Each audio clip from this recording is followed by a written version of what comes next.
Alrighty, there we go. Hello YouTube fam, how's it going? Got another stream for you today.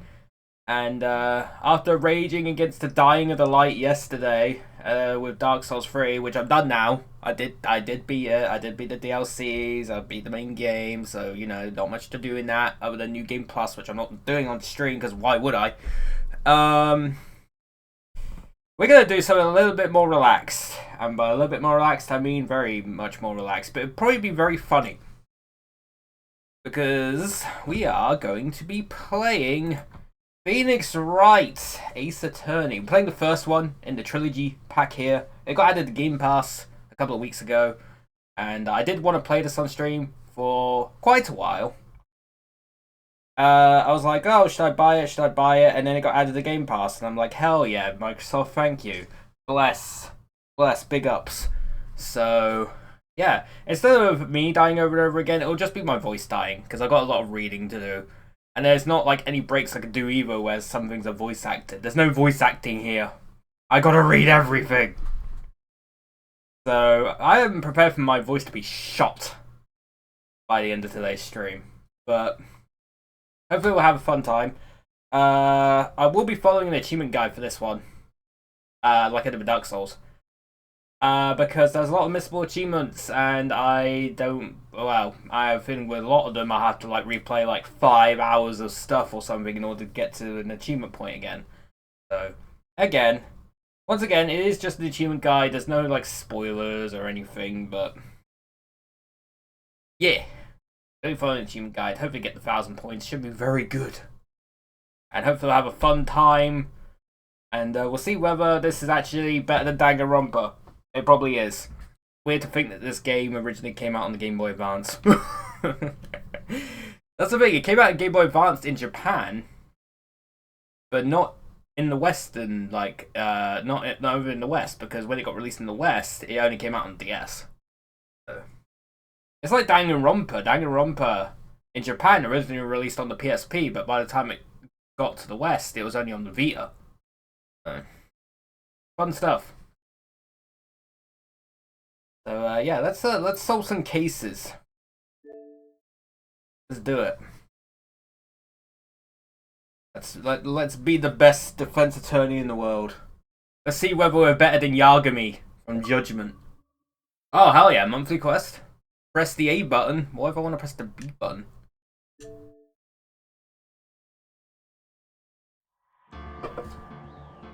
My profile is on the top right.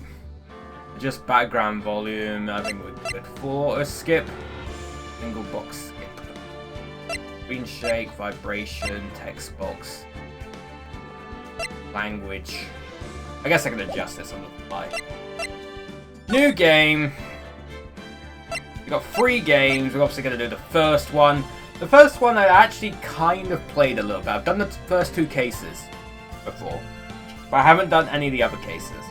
So my experience of this series is that I've done the first 2 cases and that's it. After that, no idea. So things are probably going to go well. Well, the first 2 cases probably going to go well. After that, it's going to be a mess. Let's do it. First turnabout. I know all the case names are like turnabouts. Oh bloody hell, I got an achievement already. Weird. That was a triangle. For the A. Gasp, gasp. Oh dear, what's happened here? Oh no! Can't have blood on my stream. Damn it, why me? I can't get caught. Not like this! Hey, he did it. I gotta find someone to pin this on. Objection. Someone like him! I'll make it look like he did it. My voice is going already. Man. August 3rd, 9:47 AM. District Court, Defendant Lobby number 2. Boy, am I nervous. That's me when I begin a stream. Right. Oh, well, right. Oh, hiya, Chief. Whew, I'm glad I made it on time. Well, I have to say, Phoenix, I'm impressed. Not everyone takes on a murder trial right off the bat like this. There's a lot about you. And your client as well. Thanks. Actually, it's because I owe him a favor. Favor? You mean you knew the defendant before this case? Yes. Actually, I kinda owe my current job to him. He's one of the reasons I became an attorney. Well, that's news to me. I want to help him out any way I can. I just really want to help him. I owe him that much. I've read, like, playing the Judgment games, you realize that being a defense attorney in Japan is like the hardest thing in the world because you never win. Like, it's a miracle if you win that, if you like, if someone gets declared not guilty in Japan. It's wild. Like, being a prosecutor in Japan is like the easiest gig in the world. You make so much money because everyone just gets fucking declared guilty. It's mad. So, Phoenix is like going up against a freaking mountain here. It's over! My life, everything, it's all over. Is that your client screaming over there? Yeah, it's death, despair! Oh, we're not playing Danganronpa, calm down. I'm gonna do it! I'm gonna die! Sounds like he wants to die. Mood. Anyway, popping in to say hi, but heading out now. Good luck with the defense. Alright, Ace. Have a good day. Yeah. Also, the person who wants to die, is this Octavian? He's saying that. Nick! Hey there, Larry. Dude, I'm so guilty. Tell them I'm guilty. Give me the death sentence. I ain't afraid to die. That's a fucking mood. What? What's wrong, Larry? Oh, it's all over. I'm finished. Finished! I can't live in a world without her. I can't. Who took her away from me, Nick? Who did this? Oh, Nick, you gotta tell me. Who took my baby away? The person responsible for your girlfriend's death? Harry Ace paper. Newspapers say it was you. Dun dun dun. My name is Phoenix Wright. No, it's Crimson. I'm not Phoenix Wright. You're Phoenix Wright. Here's the story. All about how my life got turned upside down. My first case is a fairly simple one. A young woman was killed in her apartment. The guy they arrested was the unlucky sap dating her. Larry Butts. My best friend since grade school. That's a great name, by the way. Mr. Butts. Our school had a saying, when something smells, it's usually the butts. In 23 years I've known him, it's usually been true. He has a knack for getting himself in trouble. One thing I can say, though, usually not his fault. He just has terrible luck. Mood. I have terrible luck, too.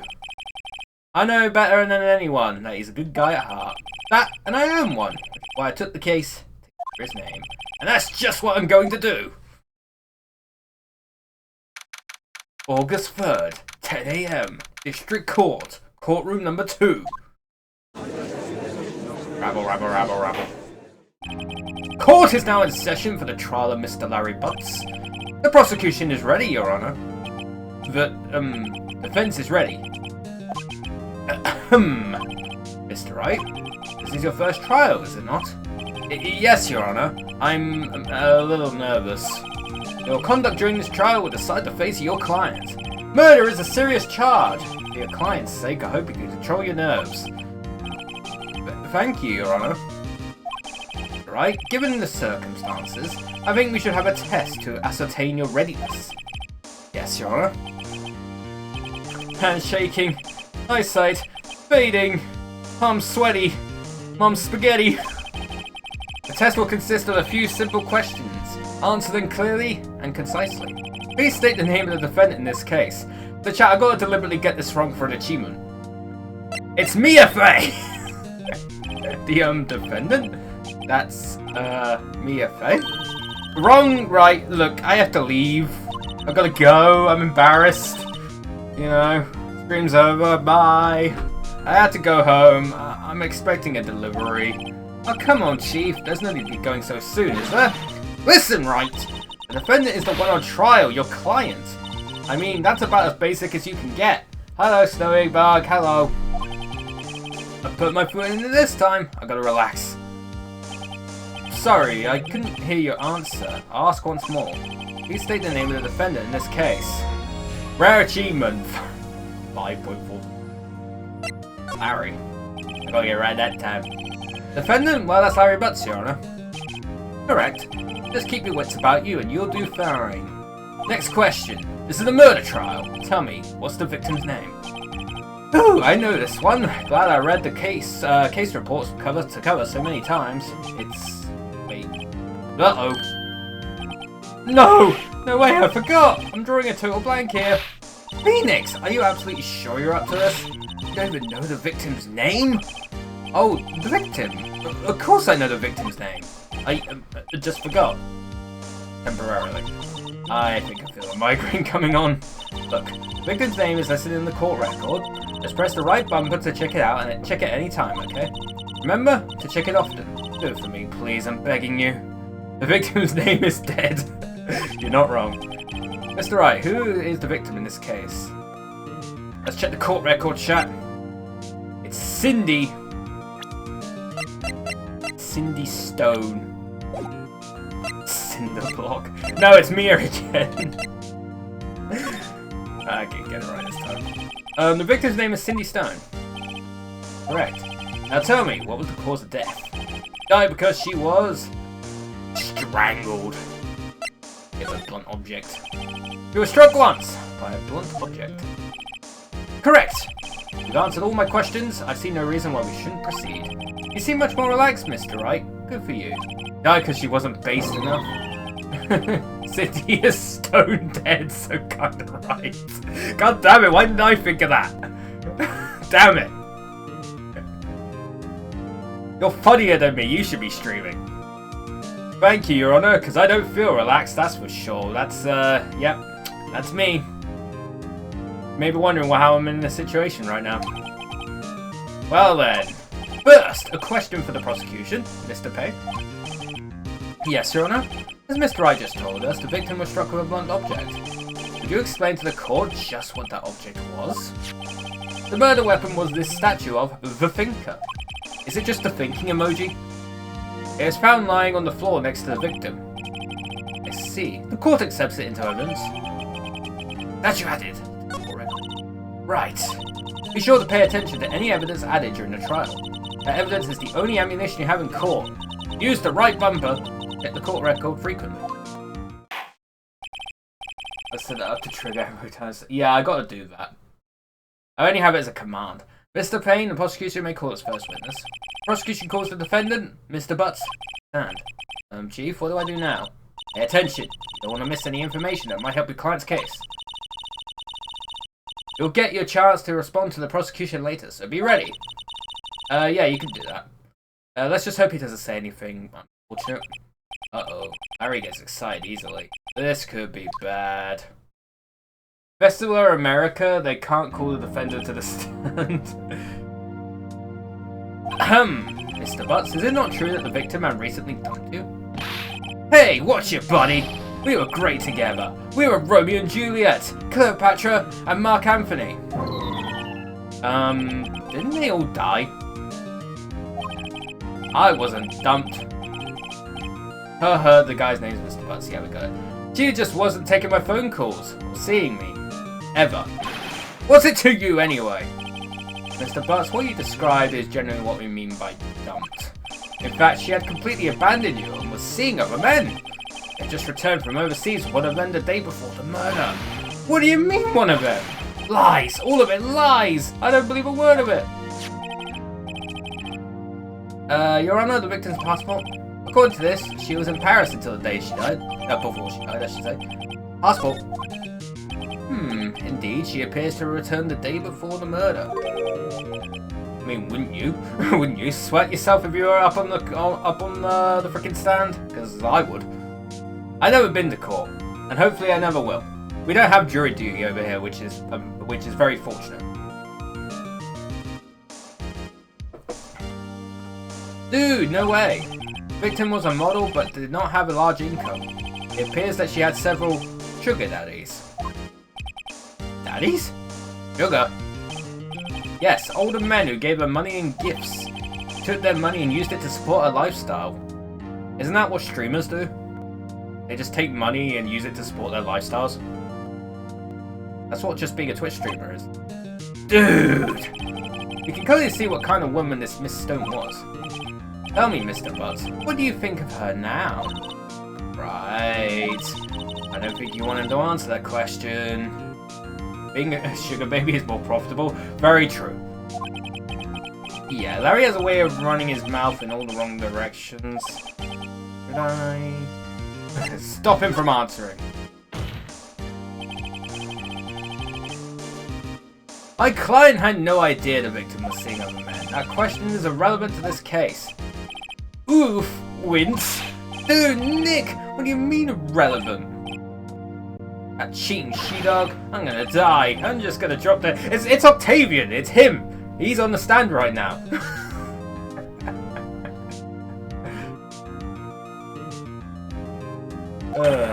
Yeah, we're gonna meet her in the afterlife. I'm gonna get to the bottom of this. In the butts of this. Let's continue with the trial, shall we? I believe the accused's motive is clear to everyone. Yes, quite. Oh boy. Oh, what's going on? I was texting in the courtroom. Oh boy, this is so not looking good. Next question. You went to the victim's apartment on the day of the murder, did you not? Well, did you or did you not? Well, maybe I did and maybe I didn't. Uh-oh, he won. What do I do? Stop him from answering again. I'll send him a signal. Lie like a dog. Well, see, it's like this. I don't remember. You don't remember?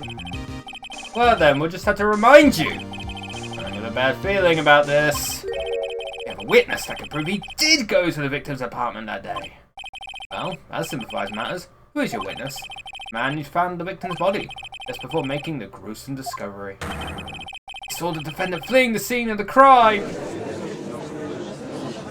Just because I was there doesn't mean I killed her. Just makes me very... suspicious.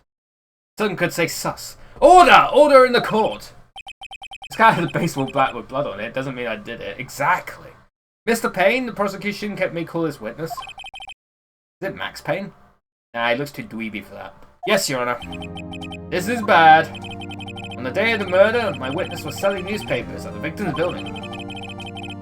I killed the man. Killed the man down the street, but not her. It's bullshit! I did not hit her! I did not! Please bring Mr. Frank Sawit to the stand. Or Sawit. Sawit or Sawit? Mr. Sawit, you sell newspaper subscriptions, is this correct? Oh yes, newspapers, yes.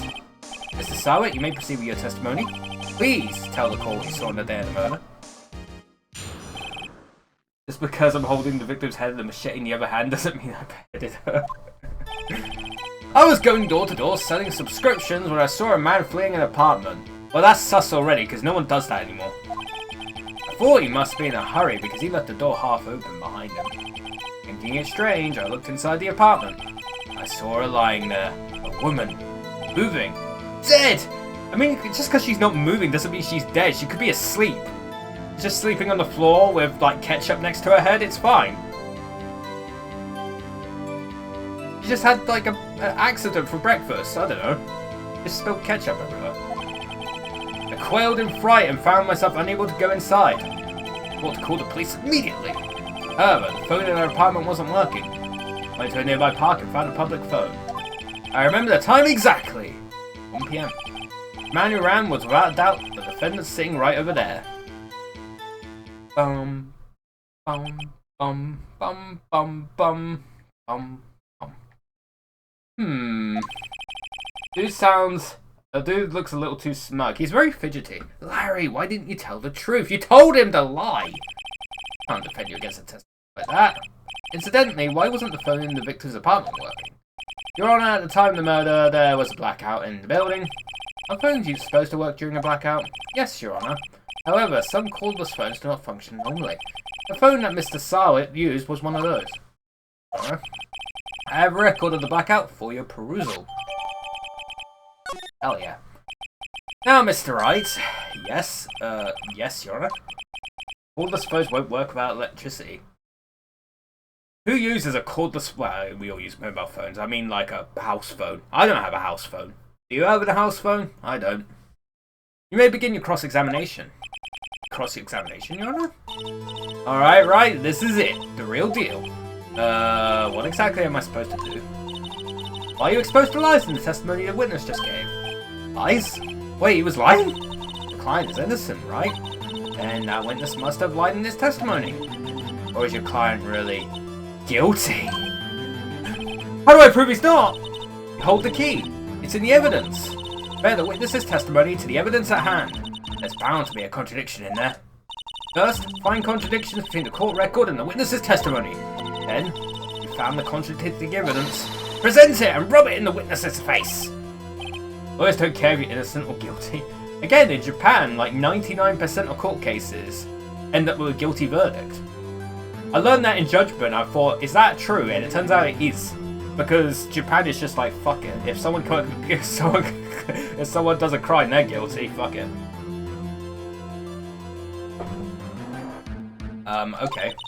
Open the court record with the right bumper, then point out contradictions in the testimony.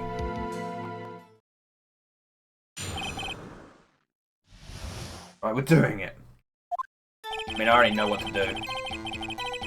Press. Present? I'm giving him a present? There's like a bar on the top left, the top right, but I don't think it matters. Dead. Again, I've done the first two cases before, so I know what to do in the first two. Present! The autopsy report. You ready, chat? It's the first of many. Objection! You found the body at 1 PM. You sure? Yes, it was 1 PM. For certain. Exclam. Frankly, I find that hard to believe. The statement directly contradicts the autopsy report. If I just killed someone and it was just me and her, I'm not running away. What if autopsy wrong? LMAO. Walk out and close the door. Just, I'm out. Goodbye. Your statement directly contradicts the autopsy. The autopsy notes the client, why is the client? The time of death at sometime after 4 PM. There was nobody to find at 1 PM. Got him! What if everything is wrong? Imagine, no, it's just like, ah, fuck, we got it all wrong. How do you explain this 3-hour gap? Oh my god. Oh, that! Oh, this is trivial! The witness merely forgot the time. It won't happen because it isn't 2023 in this game. Nah, it's just all 2023 now. They went forward like 20 years. After his testimony, I find that hard to believe. Mr. Salad, why were you so certain that you found the body at 1 PM? Gee, that's a really good question. Great job, right? Way to put him on the spot. That's all you have to do. Point out contradictions. Lies always beget more lies. See through one, and the whole story falls apart.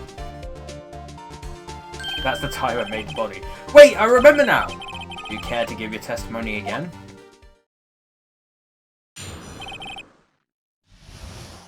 Time of discovery. You see, when I found the body, I heard the time. There was a voice saying the time. It was probably coming from the television. Oh, you fucking idiot, mate. You just said there was a blackout. Oh, but it was 3 hours off, wasn't it? I guess the victim must have been watching a video of a tape program. That's why I thought it was 1 PM. Terribly sorry about the misunderstanding. Rather, that's the... No, don't say that! Don't say that! No! We can't say that on Twitch. Not him, I'm talking about the chat.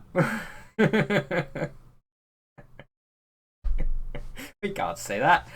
I see. You heard a voice saying this the time on a tape program. Right? You may cross-examine the witness. Right. You know what to do. I got this one. I do, actually. He's a idiot. Yeah, they literally mentioned the freaking blackout happening. Good time. Probably coming from television. You fucking idiot. You remember what we just did? Hold it right there! Prosecution has said there was a blackout at the time of the discovery. And this record proves it. That's fun. You couldn't have heard a television or a video. Gah! Well, look. The fence has a point. Do you have an explanation for this, Mr. Sarwit? No, I find it quite puzzling myself. Quite. Wait, I remember now. Mr. Sarwit, the court would prefer to hear an accurate testimony from the very beginning. These constant corrections are harming your credibility. That, and you seem rather distraught. He's been like that the entire time he's been on the stand, Judge. Come on. My apologies, Your Honor. It must have been the shock of finding the body. Very well, Mr. Sarwit. Let's hear your testimony once more, please.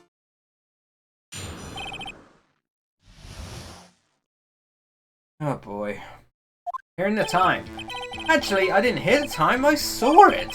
There was a table clock in the apartment, wasn't there? Yeah, the murder weapon. The killer used it to hit the victim. It's a statue. That must have been what I saw. 4 o'clock. I guess that would explain it. The feds may cross-examine the witness. Badly. The time. Bum, bum, bum, bum, bum, bum, bum, bum. Objection! Objection! Wait just a moment! The murder weapon wasn't a clock. It was this statue. Now how is this supposed to be a clock? Oh, here we go. We're jamming. Chat's time to rave. Your objections and your evidence. Just who do you think you are? I'm a defense attorney. We already figured this out. Just answer the question, Mr. Sarwit. Hey, I saw it there, okay? That's a clock. Your Honor, if I may. Yes, Mr. Payne? As the witness stated, this statue is indeed a clock. The neck is a switch. Just tilt it, and it says the time out loud. As it doesn't look like a clock, I submit it as a statue. My apologies. I see. So the murder weapon was a table clock after all. Well, Mr. Wright, it appears that the witness's testimony was correct. The clock. Do you have any problems with his testimony now? Yes. No, actually I don't. Your Honor, there is a gaping hole in the witness's testimony. The only way he could have known the weapon was a clock is to hold it in his hand. Yet the witness testified that he never entered the apartment. Clearly a contradiction. Indeed. The witness knew it was a clock because he knew the victim. In the apartment. You're lying. You were inside the apartment on the day of the murder. Oh yeah? Prove it. Prove I went in there. I'll do better than that. I can prove you were the one who killed her. You struck her with a clock, and the shock of the blow triggered the clock's voice. That was the sound you heard! Order in the court! Intriguing. Please continue, Mr. Wright. Yes, Your Honor. Bum bum bum bum bum bum bum bum bum. Mr. Sarwit, the sound must have left quite an impression on you. Understandable, as the murder weapon spoke just as you hit the victim. That voice was burned into your mind. That's why you were so certain about the time. What's the meaning of this? This is all baseless conjecture. Baseless? Just look at the witness's face! Would the witness care to elaborate? You strike the victim with the clock. That day, I never... Look, the clock, I heard, no, I mean, I saw...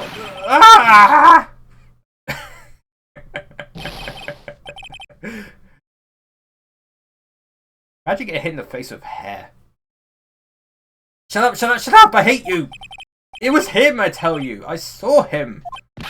He killed her and he should burn! Burn! Give him death!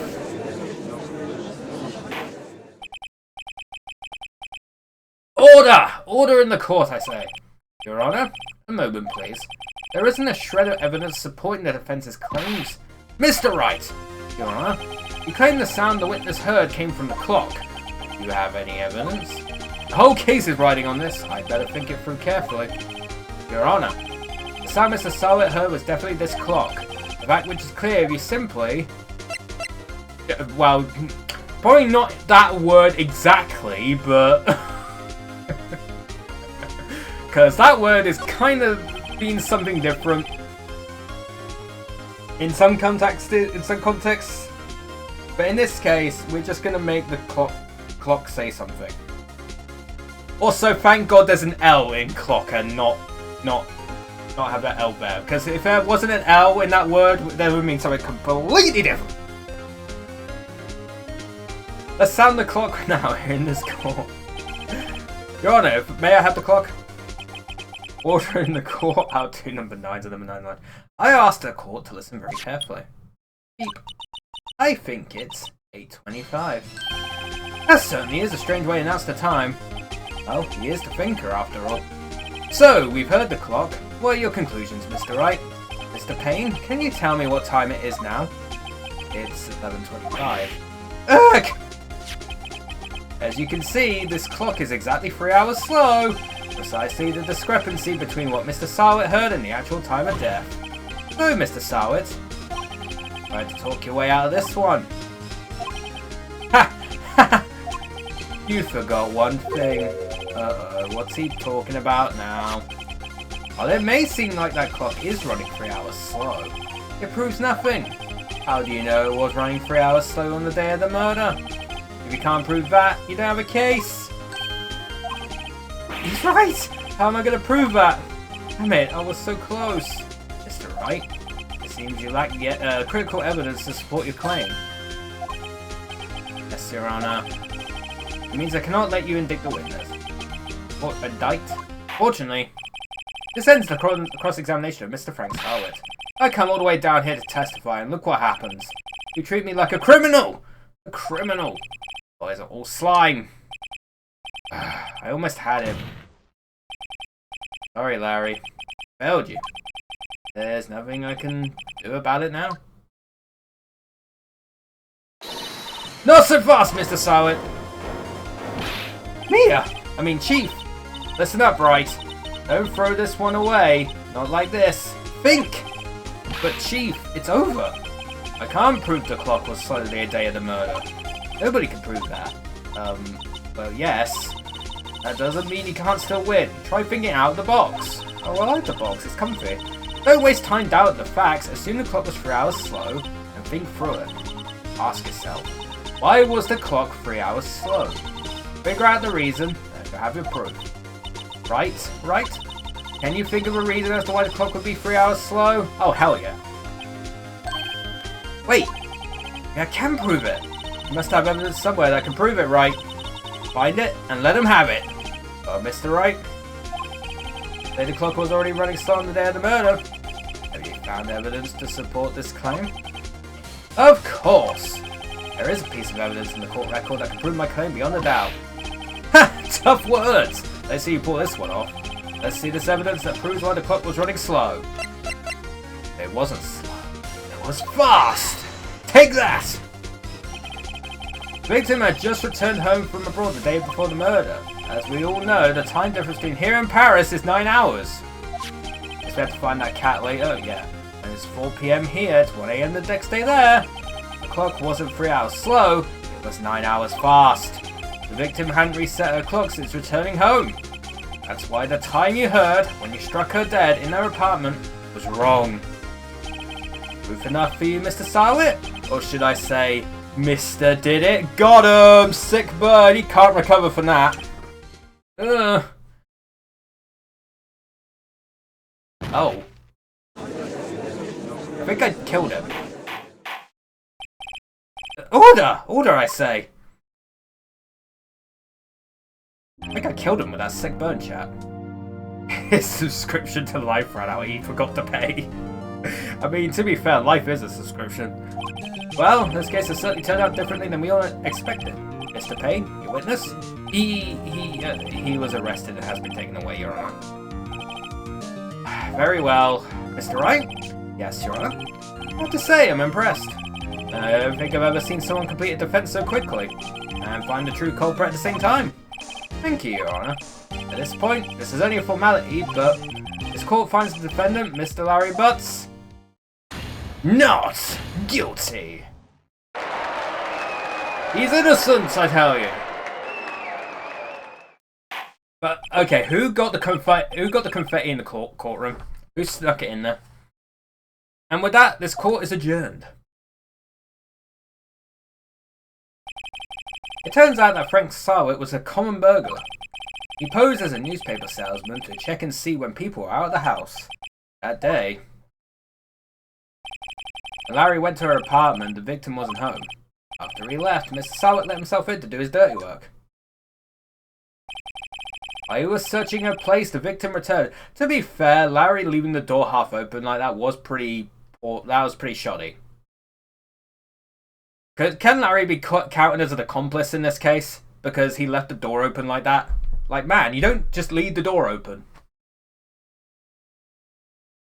While he was searching her place, the victim returned. Flustered, Mr. Sarwit grabbed the nearest blunt object he could find. And, bonked her. Bonked her hard. August 3rd, 2:32 PM. District Court, Defendant Lobby, number 2. Phew! I still can't believe we won! Right! Good job in there. About time that he was caught. Congratulations! Thanks, Chief. I owe it all to you. Not at all, not at all. You fought your own battles in there. It's been a while since I've seen a trial end on such a satisfying note. I've never seen the Chief looking this happy. If she's this glad, imagine how Larry must feel. My life is over! Larry, you're supposed to be happy. What's wrong now? Oh, Nick. Don't worry about me. I'll be dead and gone soon. Wait, no! I mean, bad. Larry, you're innocent. The case is closed. But my Cindy Windy's gone, man. Gone forever. Larry, she was a... nah, never mind. Congratulations, Harry. Harry? Yes, you. I can practically see the headlines now. Harry Buttons. Oh man, I wonder how long it took to come up with that joke. Oh, Capcom, you sly dogs. You knew what you were doing. You knew what you were doing when you wrote that. Or at least the localization team did. Heh. Thanks. I really owe you one. I won't forget this ever. Let's celebrate. Dinner, movie, my treat. Oh, no, I couldn't. Hey, I was the one who got you off the hook. Oh, hey. Here, take this. It's a present. Present? For me? Wait, wasn't this the evidence that... Actually, I made this clock for her. I made one for her and one for me. Really? Ooh, you made this? This burglar guy sucks. Very messy stuff out loud, and it'll come up again. Well, thank you. I'll keep it as a memento. Yo, Nick. Can you believe it? I was so into that chick. And she was just playing me for a fool! They were playing us like a damn fiddle. Doesn't that make you want to just cry? He can still throw himself a toothpaste, but not a fucking watch to check the time with. You would think he'd probably still watches a burglar. If they're, like, proper watches. Are you so sure? Squeeze me? Alright. I think she thought quite a lot of you in her own way. Nah, you don't gotta sympathize with me. It's okay. Oh, I'm not just sympathizing, really. Isn't that right, right? Then you have something to show your friend? Something that proves how she felt about him? Huh? Oh, yeah, right! What the heck is she talking about? That's you. Take that! Am I just shouting, take that, outside the courtroom? Check this out, Larry. Larry? Man, I can't talk. Proof positive you weren't just some chump to her. Huh? What about that clock? This is the clock you made for her, Larry. And she took it with her when she travelled. Whatever, she probably just needed the clock, that's all. You think so? It's a pretty heavy clock to take travelling. Well, make of it what you will. Hey, Nick. I'm glad I asked you to be my lawyer. Really, I am. Thanks. Hope that made him feel a little better. Right? I hope you see the importance of evidence now. Also, hopefully you realise things change depending on how you look at them. People too. We never really know if our clients are guilty or innocent. All we can do is believe in them. And in order to believe in them, you have to believe in yourself. Right? Listen, learn, grow strong. Never let go of what you believe in. Never. Well, I think our work here is done. Shall we be off? Yeah, I guess so. Hey, how about dinner? On me. We'll drink a toast to innocent buns. Damn it, dude. Yeah! Oh, speaking of Harry, you were saying part of why you became a lawyer was because of him. Yeah, part at least. You have to tell me more about it sometime. Maybe over dinner? Oh, over drinks. I kind of preemptively guessed what the word was. And so my first trial came to a close. Larry slapped me on the back and said, "Gee, Nick, it's good to have friends." I agree. Friends are cool. I'm pretty sure he's not going to pay us, unless you count the clock he gave me. I didn't know it then. But that clock was soon going to be at the center of another incident. And my promise to tell the chief about me and Larry? Be one promise that I wouldn't be able to keep. Dun dun dun. I wonder what he means by that. I guess we'll have to move on to case number 2. Oh, achievement. A brand new episode has been added.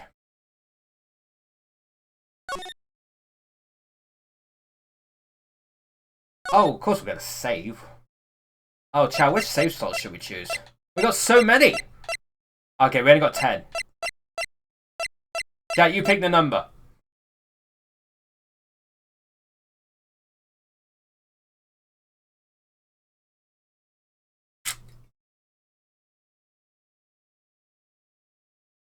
Five. Mambo number 5 it is.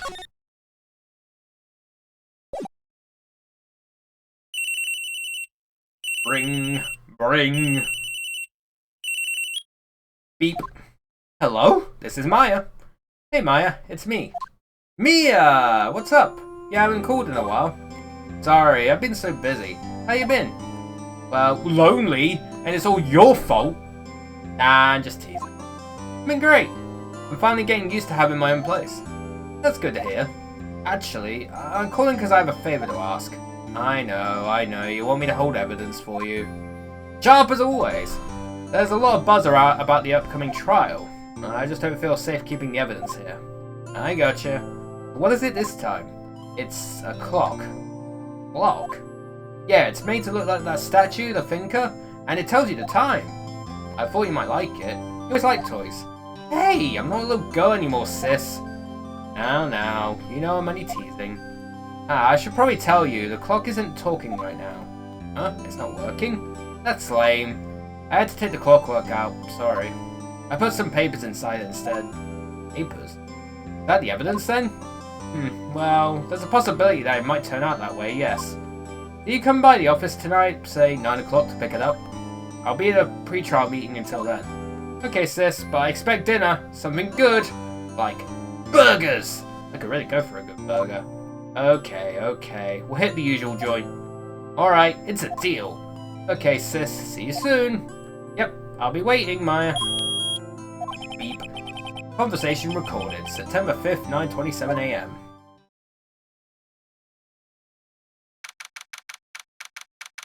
Two days before my birthday. September 5th, 8:57 PM. Why did I say AM? Faye and Co. Law Offices. Now, Miss Faye, I'll take what's mine. The papers. I'm sorry, but I can't give you what I don't have. Miss Faye, you are a poor liar. Why, I see it right over there. That must be Thinker. I swallowed those papers. How could you know? Oh, you are not cogniferous of my background. That's a word. Gathering information is my business, you see. I should have been more careful. Ho! My dear Miss Faye, I am so very sorry. But I am afraid I must ask you for one more thing. Your eternal silence. Farewell, Miss Faye. Oh, shit. Again, the statue. Right, he looks... That's an anime character. Red, white, and blue. Union Jack. Not America, chat. We came up with it first. September the 5th, 9:08 PM. Fanco Law Offices. Uh-oh, I'm late. Oh, that's strange. Guess the chief left without me. Her sister was coming over, so we should all go have dinner. That smell. Blood? Mia! Maybe she's in her office. I guess I gotta move. Office! Smell! Blood! Sis. Someone's there. Oh shit! Chief? Chief? Chief!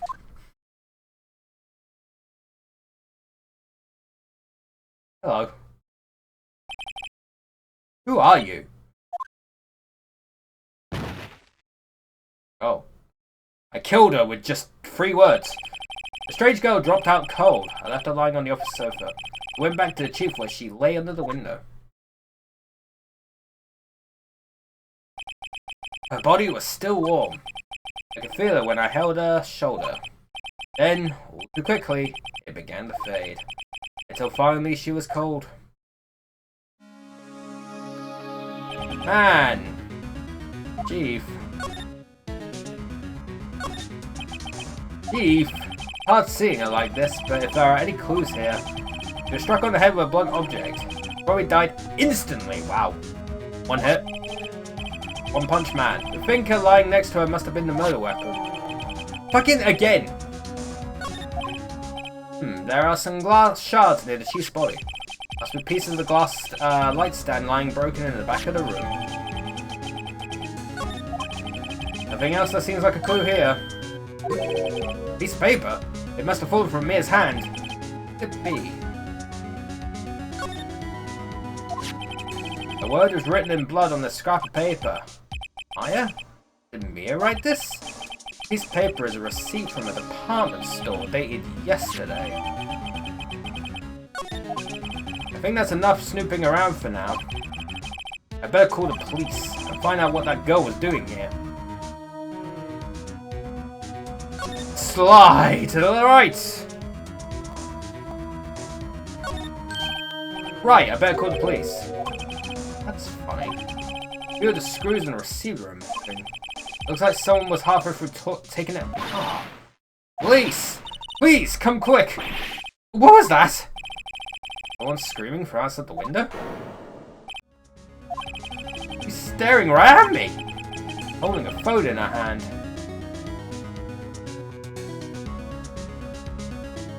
Oh no. Sliding. Huh? Girl just now. Where'd she go? Put her right there on that sofa. Uh-oh. I hope she didn't run on me. Yipes! Don't scare me like that. Excuse me, but who are you? Okay, I work here. Maya. Maya Faye. Maya Faye? Maya? Mia was writing this girl's name. Maybe I should show her the receipt. I never thought there'd be a use for evidence like this outside the courtroom. What happened? I like her hair. Yeah, that's pretty cool. She seems to be in shock. I don't want to disturb her, but I have to know. Excuse me. Can you tell me what happened? I came in. The room was dark. And Sis... Oh, she was already dead. So you're the chief's sister. I'm her younger sister. And you were here visiting. It's late at night? Yes, she said she wanted me to keep some evidence for her. Evidence? Yeah, it was that clock. It was the finger. Alright. Here's a present! Before Mia died, she wrote a message with her own blood. She wrote it on the back of this receipt. That's my name! Why? Why would she write my name? Please, just calm down. Why would Sis write my name? Uh-oh. Now I've done it. Wii-oo, Wii-oo, Wii-oo. It's the Nintendo squad, they're coming in! Wii-oo, Wii! I'm sorry.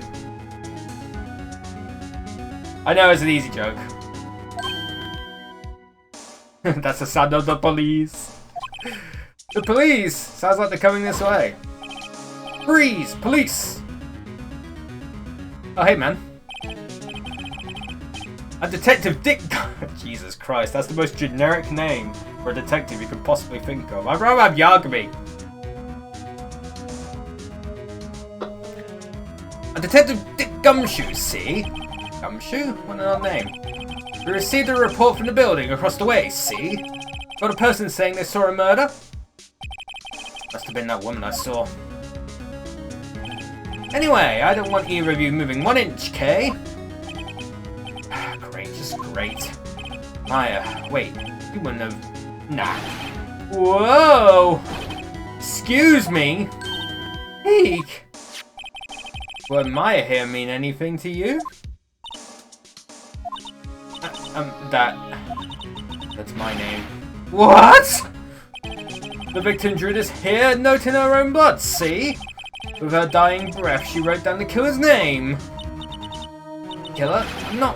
Case closed! You're coming down to the precinct, ma'am. What? Mia's younger sister Maya was arrested on the spot. I was taken in for questioning and didn't get out until the next morning. My eyes were heavy. I couldn't sleep. I sat around waiting for visiting hours to begin at the detention center. Vic, you're bad at this. I had to talk to Maya as soon as possible. September 6th, 9:07 AM, detention center. That's the day before my birthday!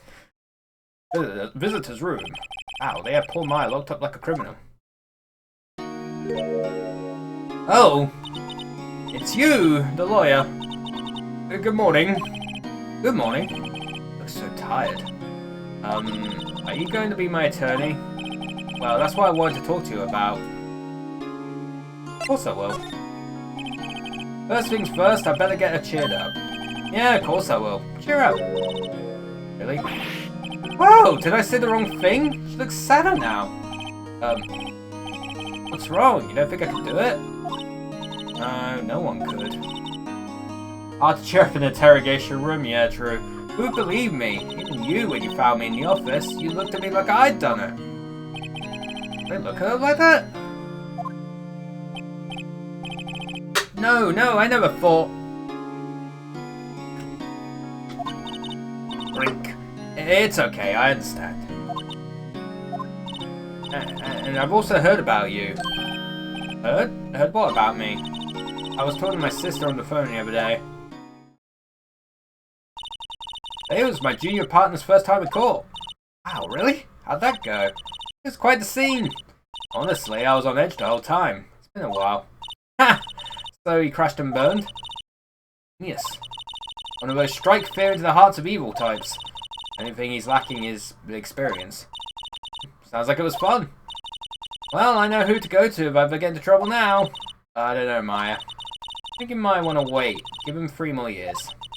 That is, unless you want to be found guilty. That's what she said. I'm sorry. I didn't mean to insult you. No, it's okay. It's true, I guess. But at the same time, I can't just sit by and watch. I think of the person who did this to Mia. I know. Talk to Maya. About Maya. There's something I've been wanting to ask you. Yes? What's with that outfit? Oh, this? This is what all acolytes wear. My uniform, you could say. Acolytes? Like people in religious training? Well, what is it you do? Oh, it's nothing strange, really. I'm a spirit medium. In training. A spirit medium? I'm pretty sure that qualifies as strange. Day of the crime. Tell me about the day of the murder. Yes, let's see. That morning I got a call from my sister. Wanted me to hold on to a piece of evidence for an upcoming trial. Evidence? Yes, that clock shaped like the thinker. One Larry made. How could that have been evidence in a case? Right. She says something about that. Oh, I remember. You want to hear it in her own voice? Her own voice? Yeah. I'm pretty sure our conversation is on my cell phone. You recorded it? Yeah, I forgot how to delete those things. Cell phone? So you say you have a conversation with your sister on your cell phone? Let's hear it. Right. Oh. I just remembered that detective took my cell phone. Sorry. Oh, right, of course. Next time I see Detective Gunshoe, I'll ask him for it. I'll write you a note so you don't forget, okay? Sure, thanks. Maya's memo. The day of the crime. Can you tell me about the day of the murder? Ah, sorry, I know it must be hard. No, it's okay. All I've been doing the last few hours is talking about it, and I kinda gotten used to it. That morning I got a call from my sister. She wanted me to hold on to a piece of evidence for an upcoming trial. That's the finger clock that Larry made. It practically qualifies as a serial murder by now. So then, when did you arrive at the office? It was right around 9 o'clock. The lights were off and I could smell blood. And I found her, my sister. Imagine introducing a character in Trial 1 and then killing her off immediately. Thanks, Maya. That's all I need to hear for now. Spirit mediums. So you're an acolyte. A medium in training. That's right. The Fae family, especially the women, have always been very sensitive to the spirit world. Wait a second, you said the Fae family? So Mia was into this stuff too? Of course. She left the mountain to follow her career, she said. Her powers were first class too. I had no idea. Wait. What? So, you're a real, honest-to-goodness spirit medium? With ESP and all that? Yeah, in training. Well, can't you contact me as spirit then? You can just ask her who killed her. I'm sorry. I'm still in training. I couldn't do something on that level. I thought that would be too easy. Huh? Something the matter? I was wondering, could I ask you a favor? This is the address of a famous lawyer. My sister gave me this a long time ago. She said if I was ever in trouble, I should call him. And, well, I'm in trouble. You think you could go ask him to represent me? Refuse! Alright. Sure, why not? I'll go ask. Thank you so much. I have no one else to turn to. Let's say, what about your parents? I see. Don't worry, leave it to me. Thank you. The trial's tomorrow. The trial's on my birthday, goddamn. What? Tomorrow? Alright. But this guy refuses! Tell me that if I don't find one, the state will pick an attorney to defend me. Will that happen? They're giving me until 4 o'clock this afternoon. Visiting hours are almost up. I better hurry. Right, I'll be back. Alright, guess I'm going. I'll go back here first. September 6th, Vancouver Loft. The office is filled with police officers.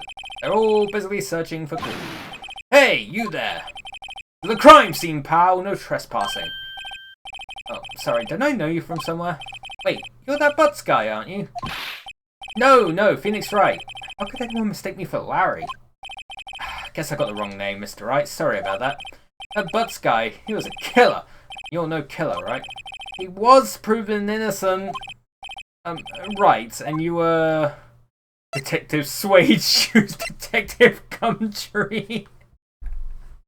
I love it. Detective Gumshoe. Gumshoe, correct? Gumshoe, wasn't it? Dick Gumshoe? Right, at your service. Hang on, that's Detective Gumshoe to you, pal. Anyway, get the name right. Don't go calling me Dick.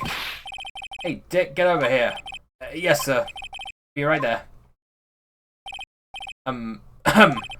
You're her lawyer, right, pal? If you got business here, you better do it quick. Who thinks I'm Maya's lawyer? Orc. Mia. Oh, Miss Faye, did you do an autopsy? You want to know the results, eh? Now, don't you look at me like that, pal. It's no use! It's no use! You might have been your boss, but that doesn't mean you get any special treatment. Alright, you can see the report, but that's all. Maya. About Maya? Yeah, I'm looking forward to the trial. Sorry, pal, but this is one trial you aren't gonna win. Why do you say that? City's put Prosecutor Edgeworth on the prosecution. Edgeworth? I'm sure you know what that means, you being a lawyer and all. Prosecutor Edgeworth? That's right, pal. Mr. Miles Edgeworth himself.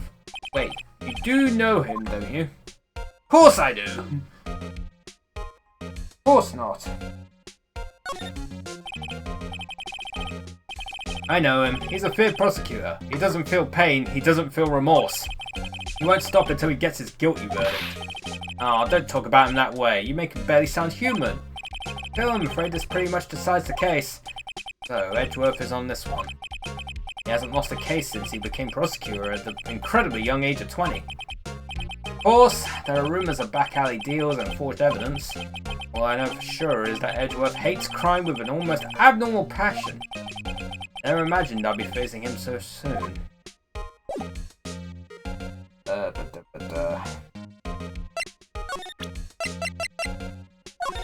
one. I was wondering, did you see my face cell phone? Oh, that? I have that. You think you can give it back? Sure, I mean, wait a second, pal. Lucky lawyer. Uh-oh, he's on to me. Tell him straight or tell him not so straight. I'm gonna tell him very gay-like. Okay, I can't be straight with this guy. I'm just gonna smooch him right in the mouth. Boom. Fucking gay as fuck. Because we like gay here. We're all about the gay. I can't be straight with this guy, but what should I tell him? Something the matter? Oh, no, that carrying strap on the cell phone. This? It says, the Steel Samurai, warrior of Neo Old Tokyo. Samurai? Action hero on TV? Yeah, you see that strap is a collector's item. He was worried it might get lost if it went down to the precinct. What she said? Yes. Okay, pal. I wrote down all the numbers she called anyway. Here you go. Means I didn't notice to record the conversation.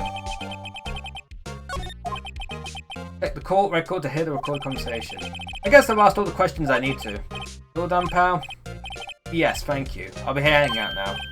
Oh, wait. One more thing I wanted to mention to you. I don't suppose you're planning on talking to that witness. Anyway, you better not. You're influencing the witness with your loyally ways, pal. Come to think of it, I'd completely forgotten about her. The witness? The game. Yeah, Miss April May. Very funny. Very good. I'm sorry about this. I can't tell you anything about her. Well, you just told me her name. Miss May, huh? Aren't they? So you sent her home already then? Aha! You're trying your loyally tricks on me now! Not to go outside her room until the trial. So she's still in the hotel across the way. Guess I should know better to try and get a detective to leak information. You got that right, pal. Time to pay a visit to Miss May. It's actually related to Spooderman. Anyway, we're going over here. September 6th, Gatewater Hotel, room 303. Well, hello there, handsome. Hi. Smooth, right, real smooth. You're the lawyer, aren't you? The detective told me. He said, don't say nothing to that lawyer, pal. Teehee. I wrote to self. Thank Detective Gunshoe for making my job harder. Gee, this is all like something out of a movie. Oh, so exciting, I could hardly contain myself. Ooh, let me go freshen up so I can look the part of the beautiful eyewitness. I think this girl is part cat. I think you're right. I pity the lawyer that has to cross-examine this one. Hey, what's that? There's a screwdriver stuck in this drawer. I wonder what's inside. Let's take a look. Hey! Hey! What are you doing? No touching. Ooh, bad boy. Really shouldn't be prying around in other people's rooms now. You wouldn't want to make me upset, would you? Upset? I thought she was going to explode for a second there. Wonder what could be inside the drawer. What you witnessed? Do you think you could tell me something? I need you to describe what you observed at the time of the incident. Ooh, observed. Incident? You sound just like a lawyer in the movies. Like a man with a big vocabulary. Better not encourage her. You know that thing that happened the other day? The bad thing? What did you see when it happened? I don't suppose you could tell me about it. Pretty please? Let me see. Well, dream on. If you want to know, you'll just have to come to court tomorrow, Mr. Lawyer. Oh boy. Could you just... Who exactly are you? Oh, Mr. Lawyer, are you hitting on me? No! Hey, I'm just doing my job here. You know, you're cute when you blush. Believe me, this is the first time in my life I've blushed this much.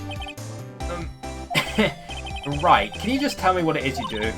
Well, no! Teehee, and you had your little hopes up, didn't you? Oh boy. I see there are 2 glasses on the table. Is someone staying here with you? Ooh, what amazing powers of observation! You must be one of those famous detectives like on television. No, not me. I'm just a lawyer. Say, Mr. Big Detective, why don't you go look for clues in the garbage, huh? Miss May doesn't like nosy little lawyers. Oh boy. Alright, well, we're done here. Onto this area. Seems like Mr. Grossberg is out. Oh, maybe I should just wait here for him to come back. That wasn't the most over-the-top clearing of the throat I've ever heard. Aha! You're the one they say has been looking for me? Yes, that's me. Looks even grander than I imagined. That badge on your collar. Ah, so you're a lawyer, are you now? Yes, well, yes. And what do you want? I'm not particularly busy these days. Please, proceed. Not busy? And how come no one could get in touch with you? Something the matter? You came to see the one and only Marvin Grossberg, did you not? Oh, here I am, boy. What do you want? Out of it. Well... Actually, sir, it's about Maya Fey. Ah, yes, Maya Fey. Go on. What a strange reaction. Cha-cha. I'm really quite busy here, son. I can't go taking cases on day notice. No, it's quite impossible. Wait a second. How did you know the trial was tomorrow? Ugh. Anyway, I'm afraid it's entirely impossible for me to represent her. Sorry, end of discussion. What's going on? You refused me before I even got a chance to ask him. Tell Maya. Oh, what is this music? How can you just refuse like that? Please, tell me why you won't take the case. Well, you see, it's just... I'm busy, you see. But the client is Mia Fey's sister. Mia trusted you. She knew her sister would be in good hands. Yes, of course I know that. However, I'm sorry, but I must refuse. Sorry, goodbye. Creep. Fine. I had time to argue with you anyway. I'll go look elsewhere. Huh? Did you say something? I think not, I said. What do you mean? Terribly sorry. I'm afraid that no lawyer worth their salt will take on this particular case. Terribly sorry, my boy. Why? I cannot say. I beg your pardon, but could you leave now? I have nothing more to discuss with you. What's going on here? How did you know Mia Fey? Worked here, long time ago. Quite the apprentice, that one. Learned my techniques in the blink of an eye. Left one day, quite suddenly. She had a mission, you see. Mission? You could see in her eyes. Followed it with a burning passion. Never looked back, that one. That painting. It's quite a painting. Aha, you noticed. It's my pride and joy. Impressive, isn't it? Well, isn't it? The colour of the sky, the hue of the sea, the weave of the straw hat. It's worth at least 3 million. I have no intention of parting with it, of course. No, I won't sell it. Not even to you. I wasn't interested. It's not for sale. I'm not buying. Jeez. I guess we're going back to the detention center. He looks very sad. Hiya. Oh, you're back. You find a lawyer? Well, what do I tell her? I'll see. I really don't think you should use that guy. He didn't seem healthy. He was all skin and bones. What really happened? You don't mean he refused to help? I see. I've been abandoned then. The day of the crime. Can you tell me about the day of the murder? Sorry, I know. That's okay. Oh. Yeah, we already know about that. No, I selected that one. Look at old B. Your family. What about your family? I am my sister. My father died when I was very young, and I don't know where my mother is. Oh no, so she could still be alive? Your mother. The women in my family have been mediums for generations. They say a lot of spiritual power runs in our blood. About 15 years ago, our family was involved in an incident.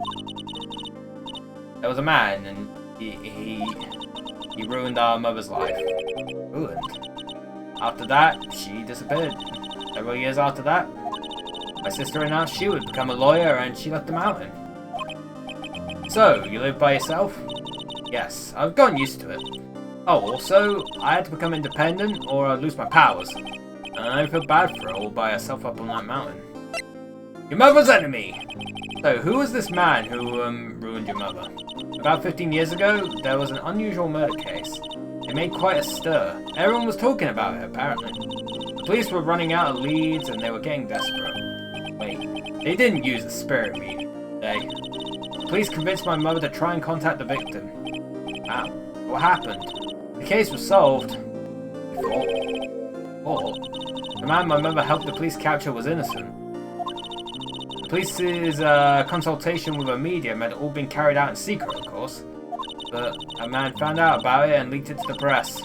He told all the papers that my mother was a fraud, and the media jumped on it big time. My mother became the laughingstock of the nation. Let's see. White. Excuse me, White? That was his name. My sister told me. White? Just a little longer now before the state-appointed lawyer comes, I guess. 4 PM, time's up. What should I do? I just leave her and go home? We're defending her. I made up my mind. I'm going to defend you whether you want me to or not. Why? Why? Well, I can't abandon you. No one is as sad as a person without any friends. I know, I've been there a long time ago. Same, dude. Why did I become a lawyer in the first place? Because someone has to look out for the people who have no one on their side. Maya, I won't abandon you. You can count on me. So kind of you.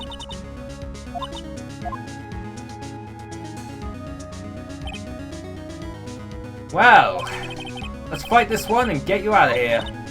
Right, thank you. Whew, she smiled at last. She looks like an entirely different person.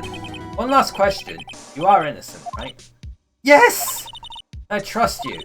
Do you trust me too, okay? It's a deal. So what next?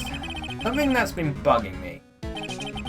What was inside that strange woman's drawer? It was when I tried to look into the drawer that she got defensive. There has to be something in there. I guess we're gonna find out what's in there. Good afternoon, sir. Excuse me, you are?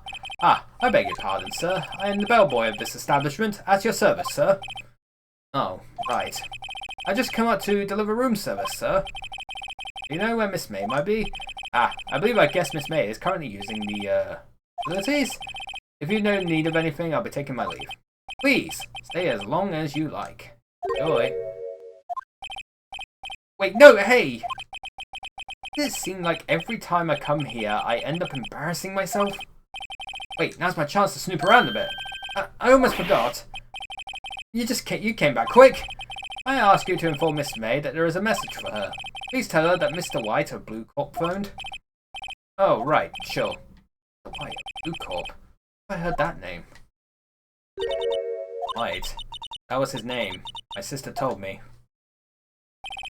White was the name of the guy who ruined me and Maya's mother.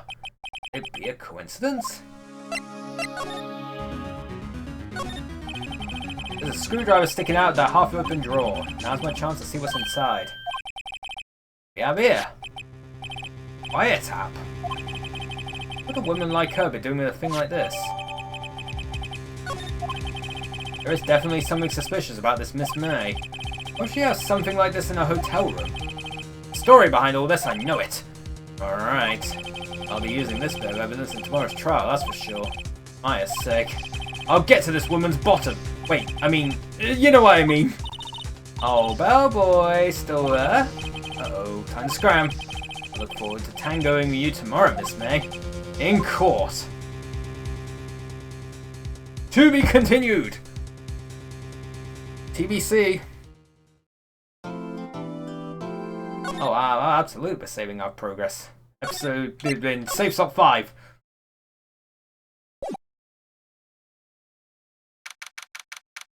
September 7th, that's my birthday! We're going to court on my birthday. September 7th, 10 AM, District Court, Courtroom number 1. Court is now in session for the trial of Miss Maya Fey. Oh god, Edgeworth is hot. We know it. We know it, Jay, he's hot. We can't deny it, he's hot.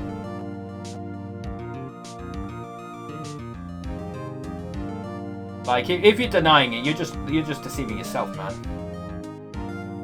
Prosecution is ready, Your Honor. Defense is ready, Your Honor. Miles Edgeworth. I better not show any signs of weakness today, or he'll be on me in an instant. Mr. Edgeworth, please give the court your opening statement. Thank you, Your Honor. The defendant, Miss Maya Fey, was at the scene of the crime. Prosecution has evidence she committed this murder. And we have a witness who saw her do it. Prosecution sees no reason to doubt the facts of this case, Your Honor. I see. Thank you, Mr. Edgeworth. I like how it's called Edgeworth. Very Siri, shut up. My iPad is going nuts. Let's begin then. If we may call our first witness, Your Honor, the prosecution calls the chief officer at the scene, Detective Gumshoe.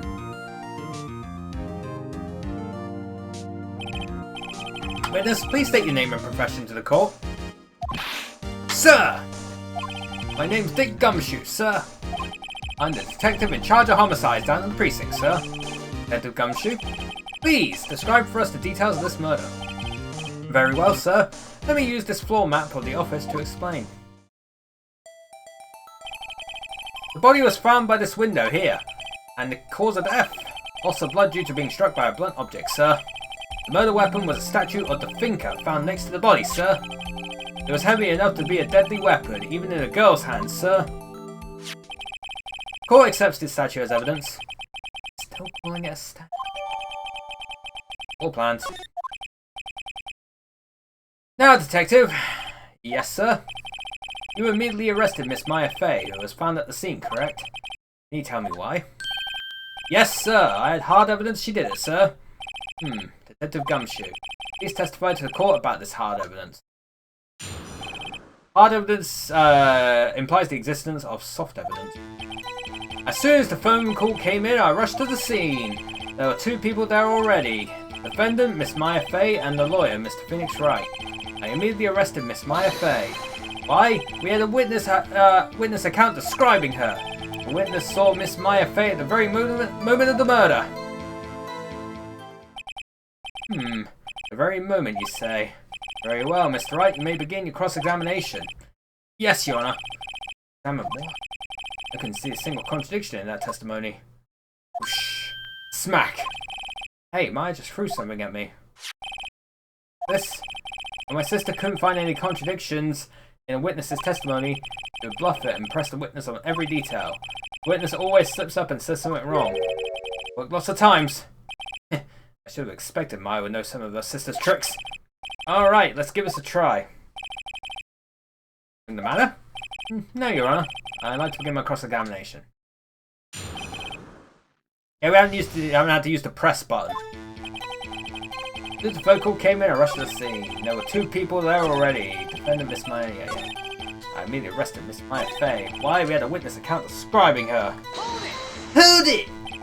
Hold on, just 1 second. Yeah? If I heard correctly, you said you arrested her because you had hard evidence she did it, correct? Huh? Did I say that? Me? I heard you say it. You did say it. You said it. Exactly. What about this suspicious woman in Pink's claim was hard evidence? What? Miss May isn't suspicious and she sure isn't Pink, pal. Well, I guess she is Pink. That's enough, Detective Gumshoe. Do you have any more solid proof other than her claims, Detective? I guess pressing can have its advantages. Yes? Ah! Sorry, I got the order of things mixed up in my testimony, Your Honor, sir. There was something I should have told you about first, Your Honor. Very well, Detective. Let's hear your testimony again.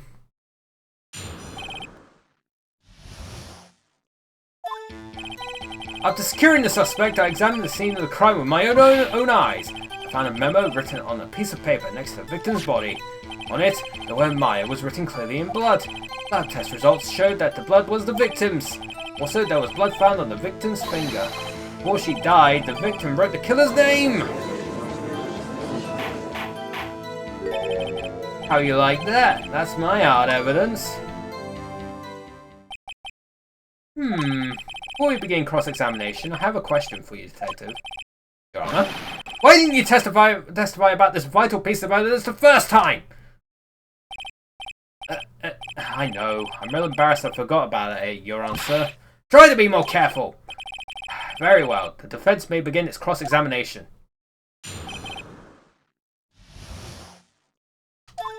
Alrighty. After securing the suspect, I examined the scene of the crime with my own eyes. Yeah. But Maya. Boy, she died. The victim wrote the killer's name. Objection! Detective Gumshoe! There's one thing I want you to clarify for me here. You say that the victim, Maya Fey, wrote this note. That she was accusing the defendant, Maya Fey? That's really what you're saying? What? This isn't one of those lawyer tricks now, is it? Of course she wrote it. Who else could have? You have it backwards, detective. Backwards. The victim is the only person who absolutely could not have written it. This is a report from your department, detective. Immediate death due to a blow from a blunt object. He died immediately. But... No butting your way out of this one, detective. Order! Order! The defense has a point. The one who died immediately wouldn't have had the time to write anything down. Oh god. Mr. Wright? I beg your pardon, but when exactly did you obtain that autopsy report? When?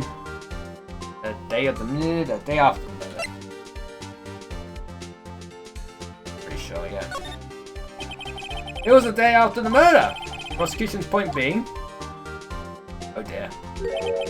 That autopsy report is outdated, Your Honor. What? Second autopsy was performed yesterday at my request. Death was almost immediate due to a blow from a blunt object.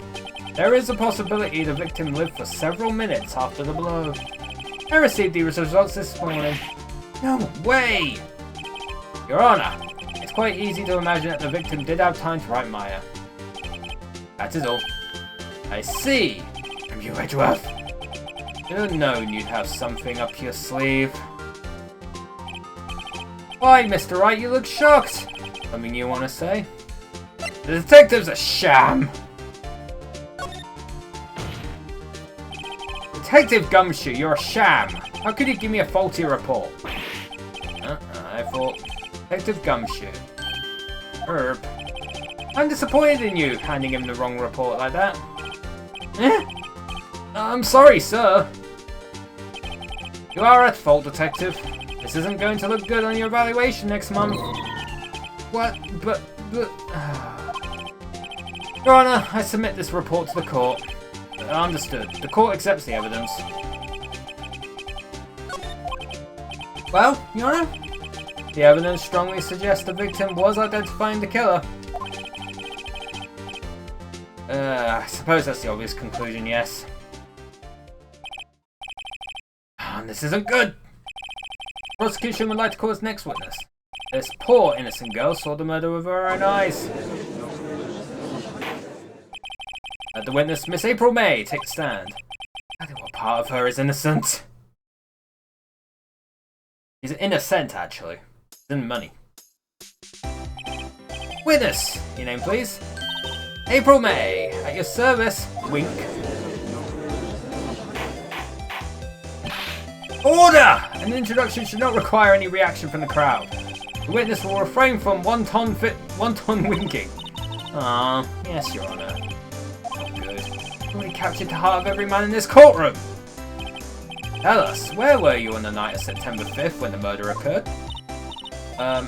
Gee, I was, like, in my hotel room. Teehee. I checked in right after lunch. This hotel is directly across from the Fane Coat law offices. That's right, big boy. Please testify to the court about what you saw. I keep getting at everyone's. It was like 9 o'clock at night. I looked out the window, you know. Then, ooh, I saw a woman with long hair being attacked. The one attacking her was the mousy girl sitting in the defendant's chair.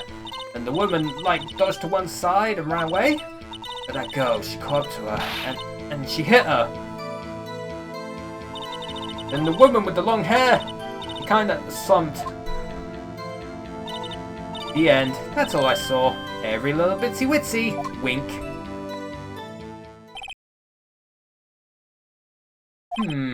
Well, Your Honor? I see, it is a remarkably slow testimony. I don't see a need to trouble the witness any... Wait, Your Honor. Yes, Mr. Wright. What about my cross-examination? I thought the witness's testimony just now was quite firm, didn't you? Mr. Wright, I understand you were Miss Mia Fey's understudy, were you not? You must know her techniques well. The cowardly way of finding tiny faults in perfectly good testimonies. Hey, how dare you! Well, Mr. Wright, will you cross-examine the witness? Yes, I'm doing it. I'll gladly proceed with the cross-examination, only because I have a feeling Edgeworth doesn't want me to. He has to have some weakness. Very well, you may begin your cross-examination. We're doing it! It was like 9 o'clock at night, yeah, I get you. That girl, she got tired. You hit her! You did not hit her! It's not true! It's bullshit! She did not hit her! She did not! How did you know it was my client? Huh? Well, gee. First of all, she had a girl's physique. And secondly, she was small. Who else could it be but her? As a point, I question your testimony. Hold on a minute! That testimony stinks. What? Miss May, I'm willing to bet that you're lying. Are you telling the truth? Did you really see the defendant?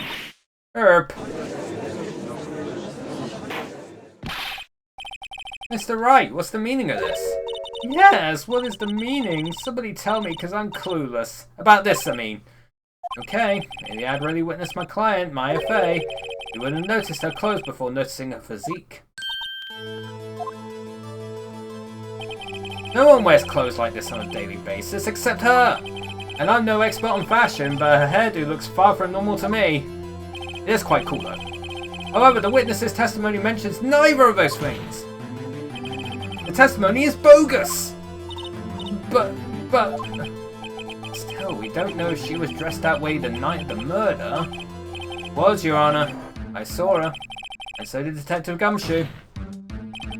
What do you say to that, Miss May? Rawr!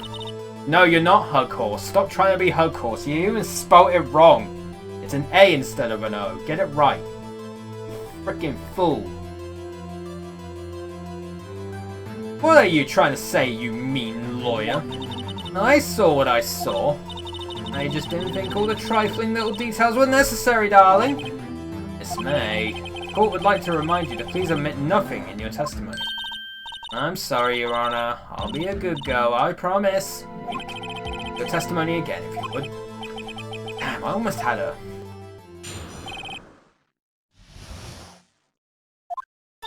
I did see everything, I did. The victim, the woman, dodged the first attack and ran off to the right. The girl in the hippie clothes ran after her. And she hit her with that weapon. I saw it, I did. That clock! And the kind of statuey clock, the thinker, I think. Well, does the accuracy of my report not startle you? Teehee. I see. I only wish you had been so detailed from the beginning. Please begin the cross-examination. But how would she know that it's a clock? Dun dun dun! Clack. The Funker! Objection! Miss May, what you said just now was quite revealing. Revealing? Ooh, you'd like that, wouldn't you, naughty Mr. Lawyer? I'm not trying to hit on you, you fool. You just said that this statue of the thinker was a clock, but there's no way of knowing that just by looking at it. Another person in much the same position as you recently called this a clock too, and he was found guilty of murder. Order! Order! Miss May, can you explain how you know this was a clock? Ooh, The witness saw the murder with her own eyes. That's all that's important here. The defense is trying to confuse the issue with trivial concerns. Yes, of course. You will withdraw your question, Mr. Wright. But questions are all I have, Your Honor. And as you may recall, I've caught murderers with these questions before. Well, only once. Objection sustained. You may continue to question the witness. Phew, that was close. If you stop me there, the trial will be over. Huh? What? So what happens now? What happens now is you answer my question. How did you know it was a clock? What? That's... because I heard it? Yes, I heard it say the time. So, you've been to the law offices of Fay & Co? No. Hey, I didn't say that. Why would I go there? I heard it from my hotel room. Hehe. Law offices of Fay & Co, where the murder took place, is very close to the hotel. Easy, you've heard the clock. Well, Mr. Wright, are you satisfied? No, No, Your Honor. I can't give up now. I'm not satisfied because it couldn't have rung. Your Honor, members of the court, it is inconceivable that the clock in question rang. Empty. That clock is missing its clockwork. From the phone call. How could you possibly... Just take a look, right now. Oh! Anything interesting, Your Honor? It is as the defense says. The clock is missing its clockwork. It's quite empty. Smack. Mr. Wright, would you care to explain to the court the meaning of this? It is as you can see. The clock was empty. It couldn't have rung. Therefore, this witness is a big fat liar. Fat? I like how she took offense to fat rather than being called a liar. Well, Miss May? Tusk. Quite a show you put on for us, Mr. Wright. Knew the clock was empty. Somehow he knew. I'm afraid you've forgotten one thing, however. Indeed, the clock is empty. As you say, it can't ring. However, we must ask, when was the clockwork removed? If it was after the witness heard the clock, then there is no contradiction. Hello, Callum. Hello, hello. That's true. That is a possibility. The clock might have been emptied after she heard it. And that is exactly what happened, Your Honor. Well, Mr. Wright, can you prove when the clockwork was removed? I missed you. Missed you too. Welcome back. Ho ho! Impossible, of course. I have proof. What? Wasn't it you who told me proof is everything? Well, I was listening. And now I'll show you the proof you like so much. The evidence that proves when the clockwork was removed is... the phone. Take that! Take that. Take a look at this. That's a very cute cell phone. Ooh, you might have a girly phone. Wait, this isn't my phone. This is the defendant's cell phone, and it contains a recording. A recording of a conversation she had with the victim on the day of the murder. I might move my thing to the top left. Order! The defendant's cell phone? This wasn't brought to my attention. Perhaps Detective Gumshoe overlooked it? The detective better remember he's up for evaluation soon. I gotta say, I'm starting to feel bad for the big fella. Let's hear the conversation. So you just want me to hold on to the thinker for you then? If you could. I should probably tell you, the clock isn't talking right now. Huh? It's not working? That's lame. I had to take the clockwork out, sorry. December 5th, 9:27 AM. Your Honor, I think this makes it clear the clockwork was already gone by the time this was recorded. Which was, well, before the witness even arrived at her hotel. Huh? Well, Miss May, would you care to explain this to the court? Just how did you know that weapon was a clock? Well, isn't it obvious? I saw that clock before. What store was that again? So many. Oops, I forgot. Wink. But the witness had seen it before. That would make sense, except that's the problem. Does the defense have any objections? Oh, of course I do. Witness claims she had seen it before, but this directly contradicts a piece of evidence already submitted to this court. Well then, let's see it. Please produce this evidence that would prove the witness had not seen the clock before. The clock itself, because it was made by Harry. Simple. This clock was never in any store ever. What? A friend of mine made that clock. Only two exist in the world, and the one that isn't here is in police custody. Impossible! Everything is sold in stores! True capitalism at its finest. Miss May, I think it's high time we went shopping for a better excuse. That's a fucking sick burn. I love the sick burns. Oh, excuses not on sale today? Ooh. Oh, Murph. Oh god. Why animate the boob physics? Oh, here we go. Banger. What's it to you, porcupine head? That stupid clock doesn't matter, okay? You did it, and she should die for it. Die. Banger alert again. Whoa, let's not get ahead of ourselves. To the court of law, and the witness will remain calm. Objection! I agree. Oh, that's silly me. Did I, like, lose it? I guess I did. Teehee, wink. Scary. Miss May, let me ask. Tell me, how did you know the weapon was a clock? Oh dear. Does the defense have an opinion on this behavior? Okay, this is it. Yes, Your Honor. Allow me to explain how I see the truth of the matter. Miss April May, you knew the weapon was a clock because you had heard about it. The witness had never held the clock in her hand. However, she had heard that it was a clock. She heard? That is correct, Your Honor.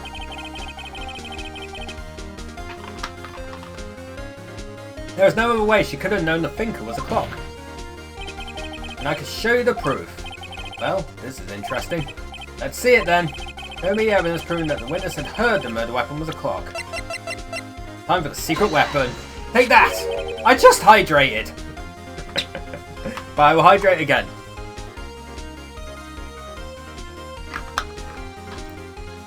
Have a look at this! Ah! Ooh! That? I found this in Miss May's room. Mr. Wright, please explain to the court what this is. Miss April May, you were tapping the victim, Miss Mia Fay's phone, were you not? Ooh! Your Honor, this is irrelevant. I'm not entirely sure that it is. Objection overruled. It troubles me that our witness was in possession of a wiretap. This is outrageous! Does the defense truly claim that the witness was tapping her phone? Absolutely! Even if that was the case, which it's not, you still have to prove one thing. Did the victim ever say that the weapon was a clock on the phone? Can you prove that? I think not. Oh yeah? I think I can. It's simple. What? It's so dramatic. I love it. Here's my proof. Proof that the victim said on the phone that the weapon was a clock is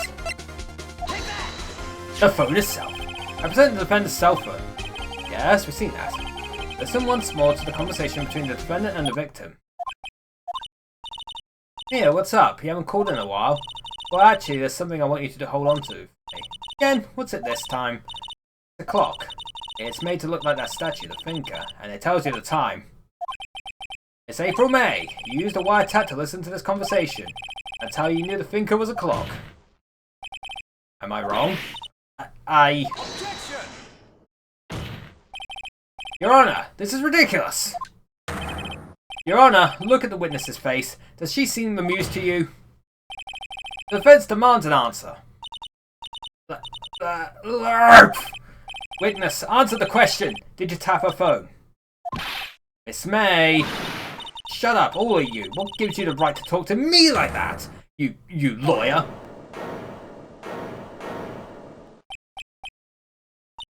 Burn. It's no fair, all of you ganging up on me like that. Oh, so I'm the bad girl, is that it? Is that it? That did it. The court's seen the real Miss April May now. Now to deal with the final blow. You did, didn't you? Miss May! What is it, you little shrimp? Talk to me in that tone of voice, will you? You killed her, didn't you? Order! There will be order! What? How could you possibly say that? Are you mad? All I did was a little wiretapping. Oops. So you admit you tapped her phone? Hurrah! But wait! I didn't do anything bad like murder. I'm a good girl. Really? Can you prove it? No way can she prove it. You think you're so smart, Mr. Lawyer. I can prove it, and I will. Can't be serious, no way. Way, I say. Way! Oh, and I assure you, I'm serious, Mr. Lawyer. Humph. Okay, so the killing happened around 9 o'clock at night. Why, that's just when I was getting room service from that sweet bellboy. Room service? iced coffee, I believe it was. Iced coffee? You know? Like normal coffee, but cold! I mean, I've seen it before. If you don't drink it quick, the ice melts and then you have regular cold coffee. Iced coffee? Think I'm making this up? Ask the bellboy. I mean, we know what iced coffee is. There you go. The witness was not on the scene at the time of the murder. So, where does that leave us? It is my great displeasure to inform you that the witness appears to have been tapping the victim's cell phone. However, that is a separate crime with no bearing on the current case whatsoever. Her testimony stands. She saw the defendant, Miss Maya Fey, commit murder. Oh, they're going to let her just walk away? Hey, I can win this unless I tie Miss May to the murder somehow. Well, does the defense have anything to say? Well, come on, figure something. Call the bellboy as a witness. Defense would like to call the hotel bellboy as a witness. There's something suspicious here, and I'm going to get to the bottom of it. I think you've sunken quite low enough already. I object to calling the bellboy. Why? What's your reason? Because I hold that the wiretapping had nothing to do with the killing. However, if you agree to one condition, I'll consent to calling this witness. Condition? Miss April May's alibi is not called into question after you examine the bellboy, and you will recognise that Miss April May was not the killer, but she is innocent. And thereby, you must also accept the verdict of guilty for Miss Maya Fey. That is my condition. What? I better find something suspicious in that bellboy's testimony. Otherwise, Maya will be declared guilty on the spot. I do. I have to accept the condition. Alright, I got nothing to lose, except for, well, everything. Understood, I accept your condition. Ooh, you fell right into my trap. Uh-oh. Oh, I didn't mean to skip that. Very well, the court calls the hotel bellboy to the stand. I believe we're ready for the witness to testify. And he does look like a bellboy. Indeed he does. Yes, sir. I received your summons in the middle of work, sir. Happy to be of service. That tea set looks rather heavy, so without further ado, the witness may begin his testimony. Very good, sir. Miss May's room service. I am the head bellboy at the Fine Gatewater Hotel, in business for 4 generations. I believe I received a call after 8 o'clock in the evening from our guest Miss May. She asked for an iced coffee to be brought to her at 9 o'clock on the dot, sir. I brought it to her at precisely the requested time, of course. And I delivered the iced coffee to our guest Miss May herself. I see. The defense may begin this cross-examination. Right, I'm ready. I hope. Is it? If I can't prove Miss May was involved with the murder now, Maya will be finished.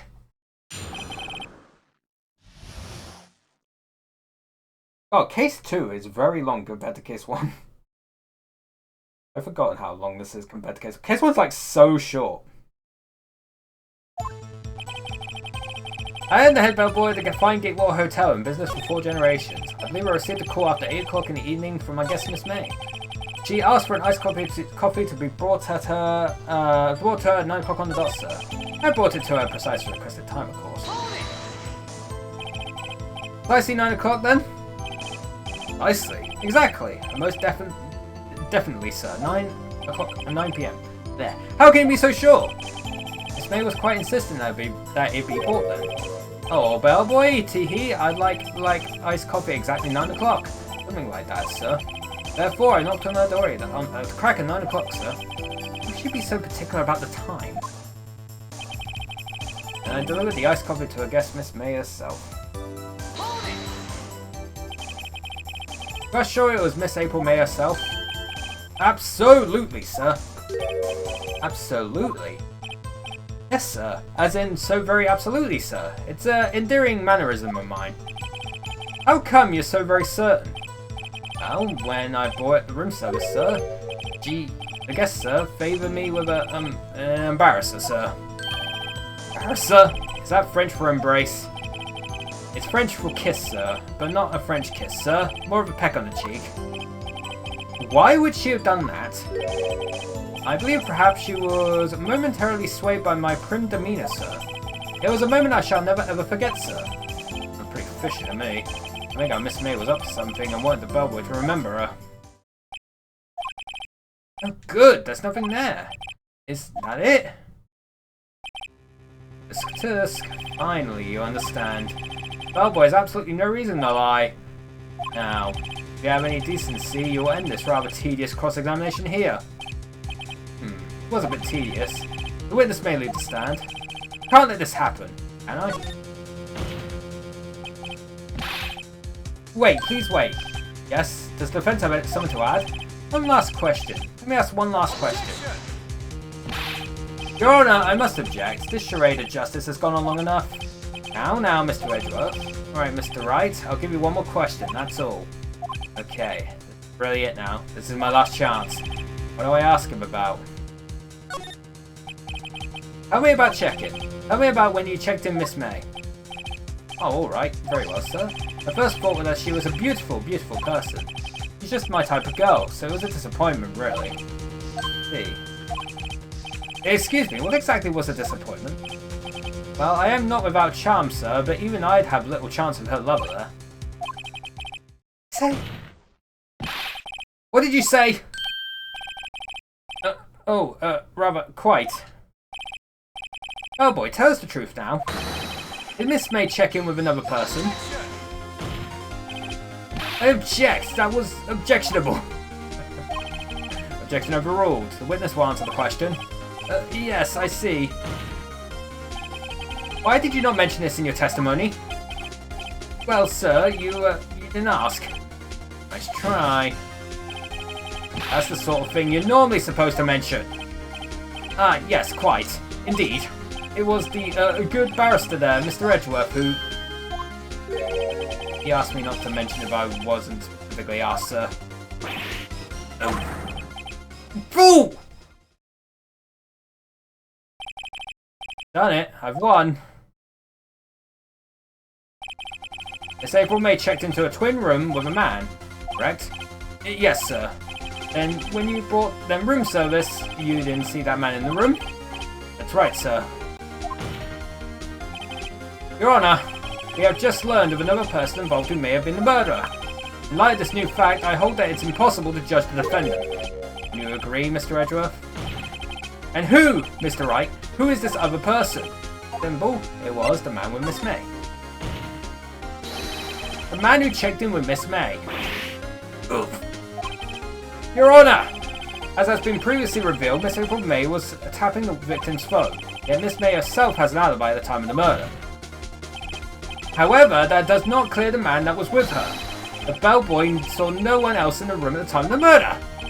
My, what a convenient little setup. It's too late. Too late? I suppose you'd like it if it was too late, wouldn't you? After all, it was you who hid the presence of the other man from this court. Oof. Start, amateur.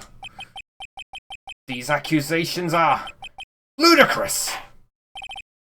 Enough. The court acknowledges the defense's argument. I expect the prosecution and defense to look into this matter fully. Am I understood?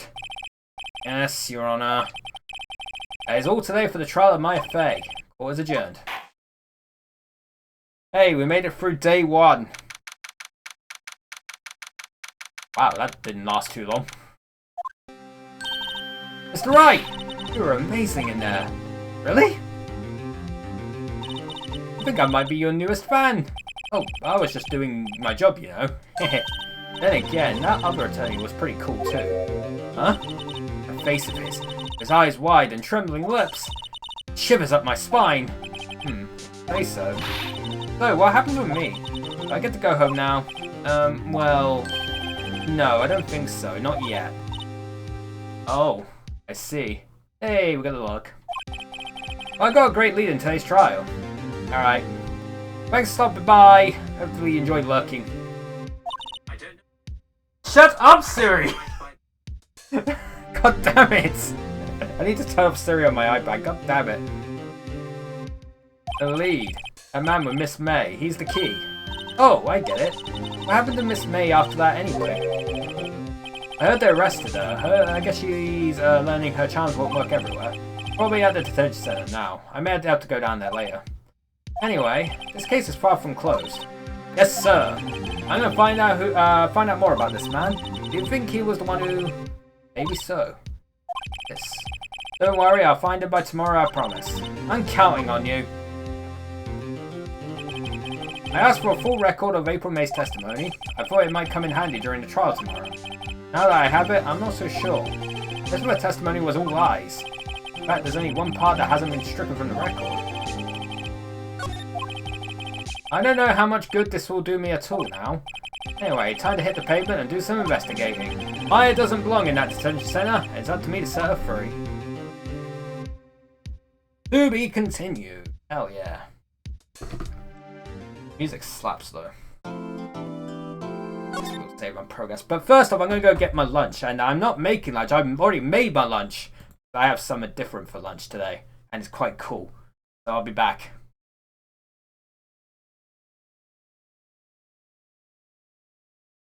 Onward.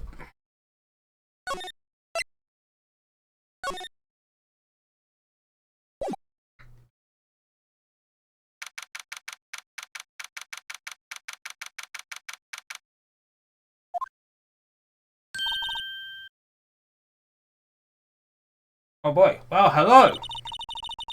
I didn't expect anyone to visit me in such a dank place as this. Really quite moving. Not, you stinking lawyer. I hope you die. Have you come to laugh? Yes, laugh at the fallen Miss May. No, not really. There's something I want to ask. Unfortunately, there is nothing I want to be asked. Have you done enough questioning, you spiky head? Here we go again. Please, you're scaring the security guard.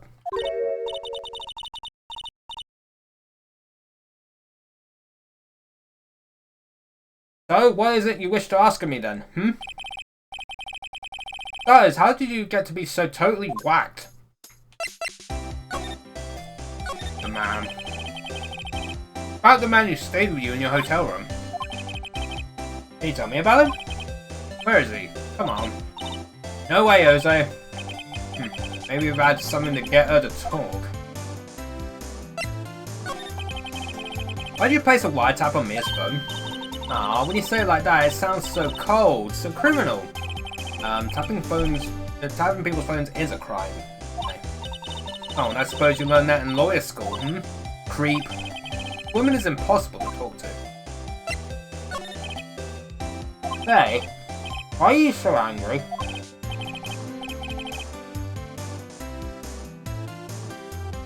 I mean, you don't look like a bad person. Oh, that does it. Bottom-feeding, scum-sucking lawyer.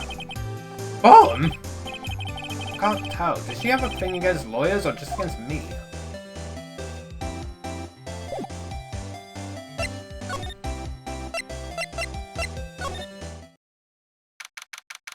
Oh, the painting's gone.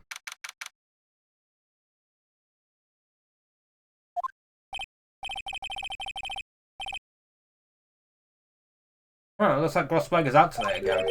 Maybe he's avoiding me for some reason.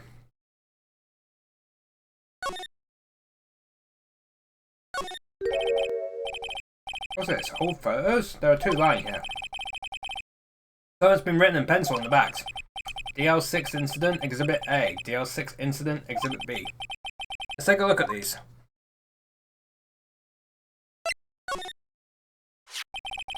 Why would Grossberg have a picture of this man? This might be a valuable clue. I'll take it for now. I'm just borrowing it. I'll return it later. Quietly added. I want to know what it is. Photo lies on the desk. Maybe I should switch it with the one I took. Oh, well. No, on second thought, I better not. Move.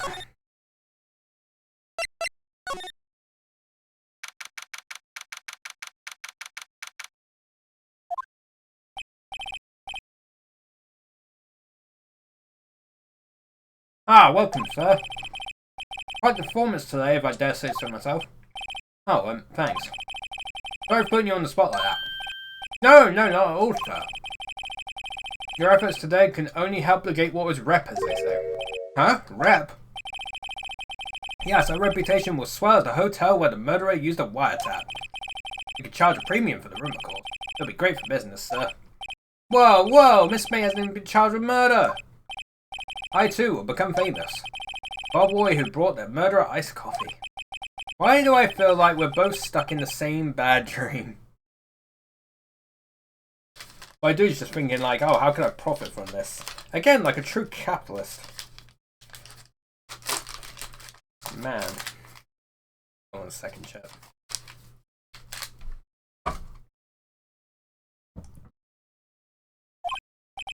So, you are honoured guest. Please let me know if there's anything I can bring you.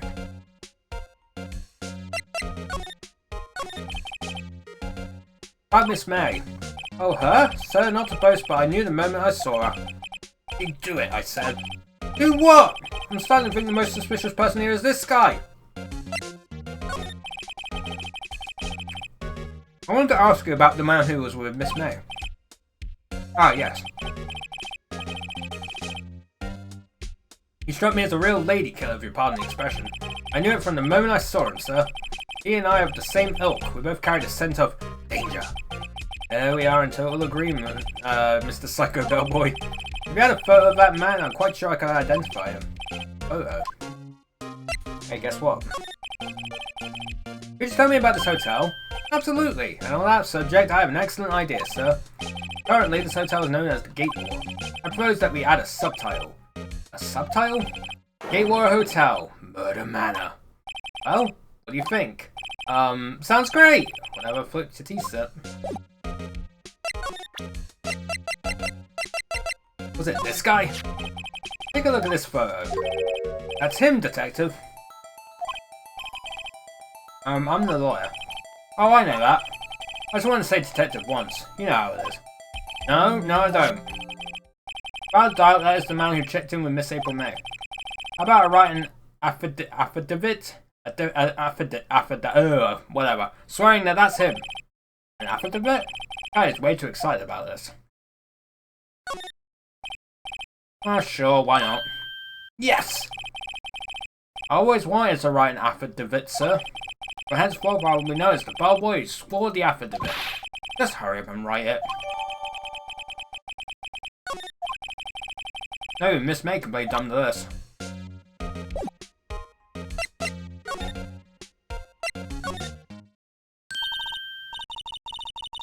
You again! Can't you take a hit and stay gone?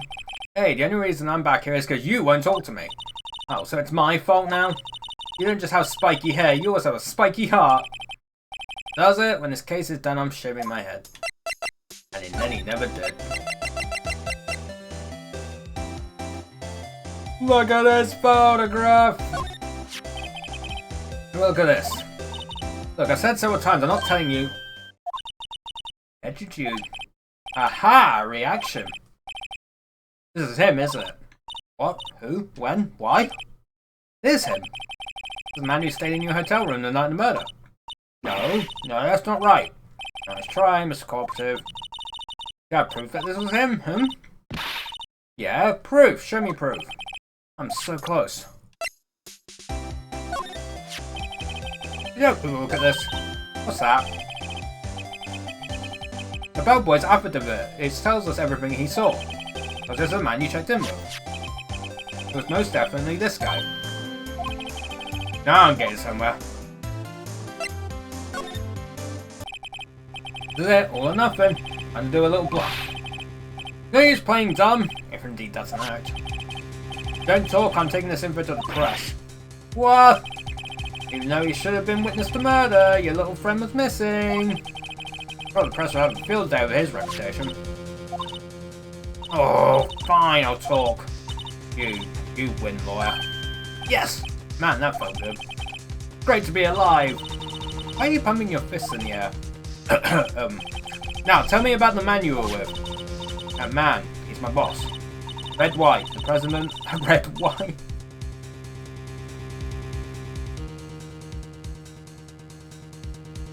They love naming these characters. They loved it.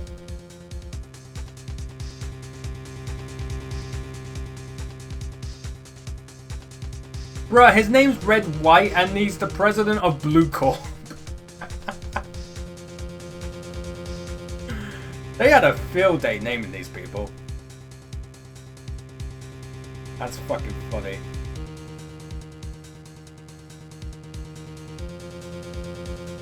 Red White, the president of the information gathering conglomerate Blue Corp. Red White? Information gathering? Ah, I suppose you could call it a detective agency.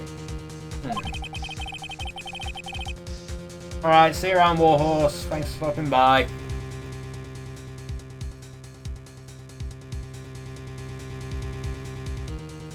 So this is the man that was with you the night of the murder. I'm scared to talk. I don't want to end up like her. It's okay, I'll just ask Mr. White himself. Can you tell me where Blue Corp is located?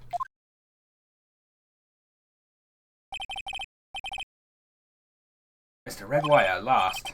Finally, a lead on this guy. Favorite maid couldn't have done it, that leaves him. Let's take action. Oh, alright, bye.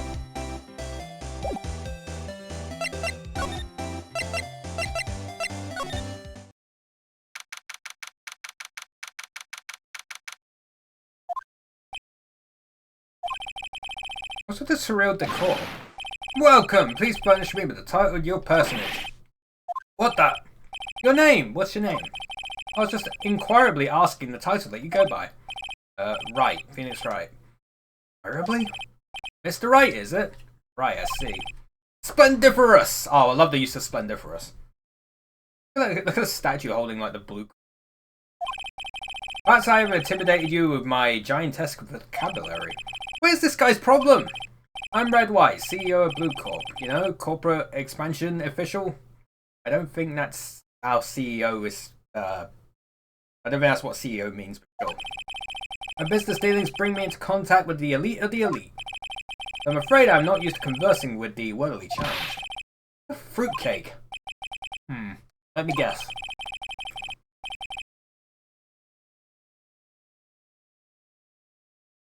You are an attorney fresh out of law school, are you not? That's the only explanation for why you would come to meet me like this. What do you mean by that? No matter. So what business does a mighty lawyer have with a man such as myself? Yipes, this guy's arrogance meter is off the scale. Miss May is an employee of Blue Corp, is she not? Correct. She was my secretariat.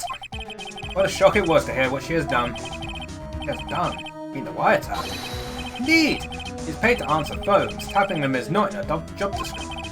She does gather information for us as part of her duties, but I assure you we do not condone illegal methods. It is ineffable that she would do this. Sounds like he's trying to turn Miss May into a scapegoat. On the night of the murder, were you in April May's hotel room? Who can say? I seldom pay attention to mundane details such as time and place.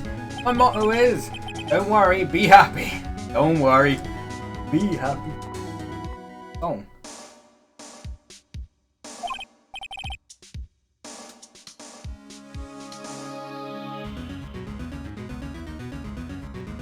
Still, Mr. White, the hotel bellboy has stated on the record that he does remember you very clearly.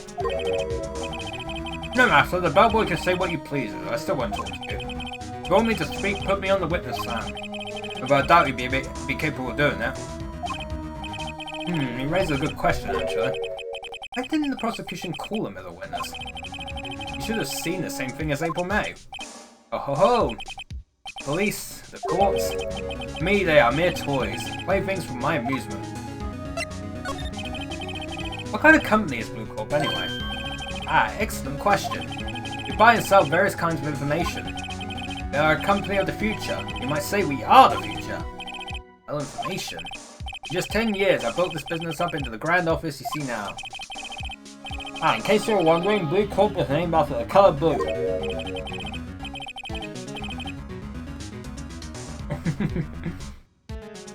I, Red White of Blue Corp, has founded a CEO named it so. And why you ask? Because I like the colour blue, of course. Fantabulistic, is it not?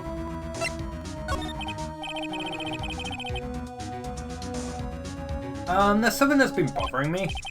Yes, what might that be? That big painting on the wall over there. Seen it before. Yeah, I've actually seen that painting before. Oh? Yesterday, actually. Your point being... My point is simple. Rather, my question is... Why is that painting hanging on your wall? Mr. Wrong, was it? Right. It appears you not fully grasped your position here. I ask again, who are you? A lawyer.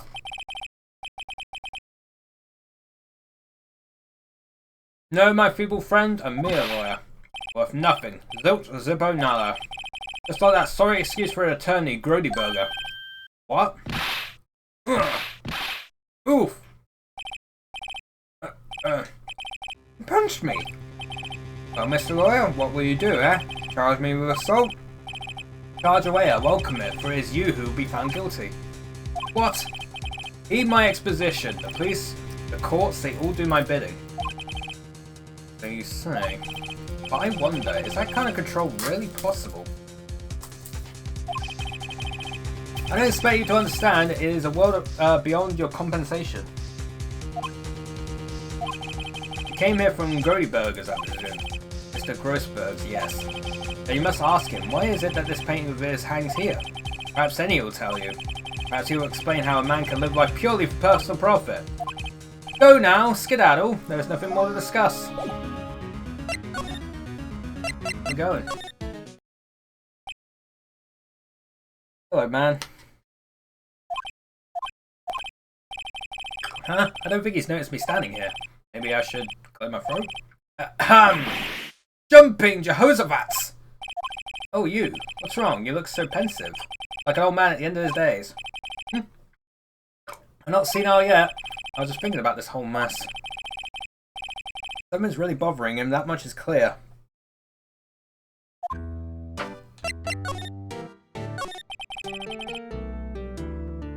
So you came to see the trial?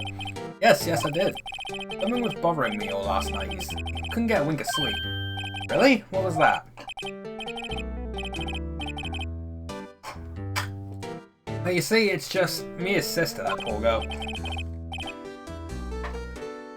My boy, I owe you my thanks, truly. I don't know what I would have done if things had gone poorly for the girl. I asked before, but why did you refuse her request for defense? I think I have a right to know. Right, Mr. Wright? No, I'm sorry. It's just I need more time to think about it, my boy. You does seem troubled about something. I'm starting to have a feeling I know what it is. So, I paid Blue Corp a visit. Oh, I see. Mr. Grossberg, I have to admit, something has been bothering me. Oh, what is it? Well, out with it, my boy! See, it's just... Mr. Grossberg, sir, there was a giant painting hanging right there the other day, was there not? One you said you had no intention of parting with? Well, I saw it. Today. It was in the CEO's office at Blue Corp, Red White's office. Oh, you noticed. I suppose I should have guessed you would. It is a large painting. Mr. Grossberg, I know you and Mr. White are connected somehow. Connected, you say? Yes, and I know what it is. Blackmail! Mr. White has something on you, doesn't he? Blackmail? I think that painting is fairly gaudy proof. Very well, this may be the chance I've been waiting for. Maybe it's time to get this off my chest so I can finally rest easy again. After all, you and me as understudy. Perhaps it was fate. What are you talking about? Red White is a man who makes his living through intimidation. Blue Corp is a company that excels in finding people's weaknesses. I've been paying them for 15 years now. 15 years! All because of the DL6 incident, as you may have guessed. On the back of those photographs. As you suspected, I could not stand in defense of Maya because of this. White would have destroyed me if I did. So that's the connection. It's hard for me to tell you this, my boy. Arresting Red White would be nigh impossible. Possible? Why? He has information on everyone. It gives him an iron grip. He owns judges, attorneys, prosecutors, police, and politicians. What? They are bound, unable to do harm to themselves and therefore to him. Don't look at me like that. What you see is nothing more than the weight of many years. Where's the DL6 incident? DL6 is nothing more than the sorting code the police gave the case. It was 15 years ago now. I received a request from a medium, a spirit medium. Her name was Misty Faye. Faye! Indeed, she was Mia's mother. She She had been investigating a murder at the bequest of the police, and she failed. As a result, the police called her a fraud. What Maya was talking about the other day. They did all they could for her and in the end cleared her of wrongdoing. Her murder case, however, remains unsolved to this day. That case is the L6 incident. But why were you blackmailed over this, Mr. Grossberg? The DL6 incident was top secret at the time. It made sense, the police didn't want people to know they were using a medium. They couldn't let people know. But one person found out. I told. You told White? He offered me riches. It is an embarrassment to me now. Because I talked, the police were mocked far and wide. In secret, they began looking for the one who sold them out. Of course, White heard about it, and he came to me. Only this time, the offer was blackmail. I see. White controls the law of the country as he sees fit. Yet, if you would still challenge him, have a close look at Mia's office. Mia's office? He followed his every move for years. He may have recorded something of what she found. Guess someone going back there again. Funny, looking at this room, it seems so normal. Hard to imagine a murder took place here. Mr. Grossberg said there would be clues. Maybe I should have another look.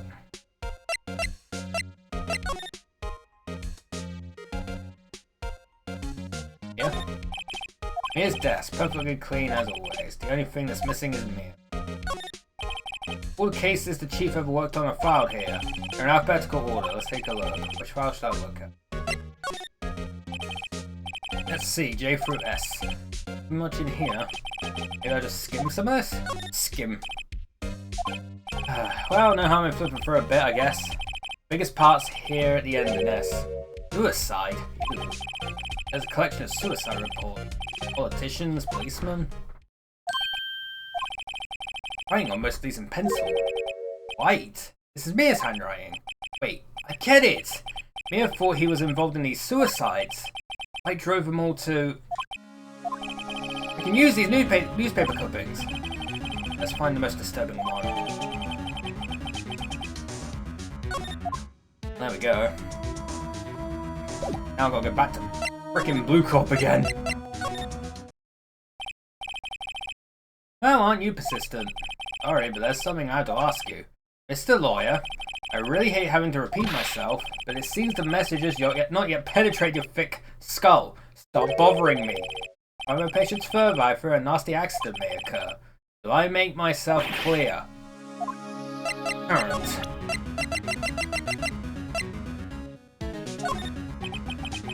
This is the only clue that Mia left me. I better make this one count. Mr. White, see this?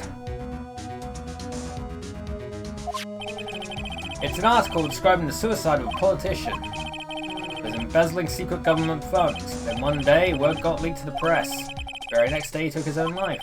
And this concerns me how? I found this article in Mia's office. Here. She had a file filled with articles like it. Every one of them was labelled with a single word. White. Mr. White, I know what you did to this politician. You were blackmailing him. Blackmail? Not just him either. You were threatening and coercing hundreds of others! You were involved in all the suicide cases that Mia investigated. This company is built on blackmail. I'm right, aren't I? What a bizarre accusation, Mr. Wrong. What is it that you should be doing now? Investigating me? No, I think not. You should be searching for the one who killed Miss Mia. Secretary's office, hello. Mr. Wrong will be leaving now. Yes, sir. I'll send someone right away. Wait a second, Mr. White. Wrong. You're wrong, Mr. White. Excuse me? What I should be doing now is going after you. What are you insinuating? Mia was onto you. She was keeping tabs. For this reason, you had April May tapping her phone. Then Mia was murdered, and all the documents about you mysteriously disappeared. So, the culprit would be? Even a child could work it out, Mr. White. You did it. Secretary's office. We won't be needing an escort for Mr. Wrong. Sir, please connect me to the public prosecutor's office. Also, one moment, please. White, that you? What are you doing calling me at a time like this? Hello, Chief Prosecutor. I've changed my mind. I want to testify tomorrow. What's this about? Mia Fey case. I witnessed a murder, you see. And plus, as a very important witness, I would like to testify. What? Why now? I thought you said you didn't want to go to court. Quietude! I told you I changed my mind, didn't I? Oh, and one other thing. Send the police over here right away. The man is standing right in front of me. He looks dazed, but could be violent. What? What man? You've been listening? The executioner, the hatchet man, the liquidator, the killer man. What? Wait, this isn't another one of those. Chief Prosecutor, I do not believe you are in a position to freely offer your opinions to me, correct? I'm telling you to send the police now. Did I not tell you, Mr. Roan? You are a mere lawyer, as was Miss Mia. How dare you! I'll point the finger at you, and you will be tried as Miss Mia's killer. Case is as good as settled. No lawyer of any worth will defend you. I have friends in the local lawyers association, you see. You'll be given a lawyer so stupendously inept that it'll make even you look competent. I feel faint. Detective Gumshoe, reporting, sir. Ah, Butts, Harry Butts! Of course you are. Right, actually, Phoenix Wright, and my friend's name is Larry? Oh, right, sorry, pal. But Butts was that murderer, right? Detective Gumshoe? I present to you the man who killed Miss Mia Fey. What? Take this despicable human being into custody. Farewell, Mr. Roan. And now, we did it. I can't believe it's only been a day since the first trial. My trial begins tomorrow. White's going to set a trap for me, and the prosecution will be in on it, of course, Edgeworth included. An attorney was assigned to me by the state yesterday. I refused. I had an idea. Right! Mr. Wright! Oh, Maya. Great, they let you out of detention. Now, yes, it's all thanks to you. Now I'm afraid we switched places. What? You mean you... I explained what happened to Maya. I don't believe it! How many people does that man need to destroy before he's satisfied? My mother, my sister, and now you! This has gone too far! Mr. Wright, please tell me, is there anything I can do? Well... Cheer me on in court! Oh, you cheer for being in court? Here for you. You mean, like a cheerleader? Yeah, like that. Oh, right, leave it to me! Huh? I better go get a uniform and some pom-poms. Wait. What? I'm kidding, it was a joke. No way. No, really, I was kidding. But thanks. It's good to know you're on my side. There really isn't anything you can do for me anyway. But I can't just sit right here and do nothing. I've got to give that man a piece of my mind. Just a piece? Okay. Then come to the trial tomorrow. Okay, I'll be there. I'll show them a thing or two. Times may change, yet with crime it's the same old story. In fact, it's gotten worse. Lengthy court proceedings are no longer realistic. Beginning a few years ago, a limit of 3 days was put on initial court trials. Almost all finished in a day, most of a guilty verdict. I never thought I would end up in the defendant's chair myself for this case. With the true culprit appearing as the star witness. This is it. Tomorrow it's me or him. To be continued!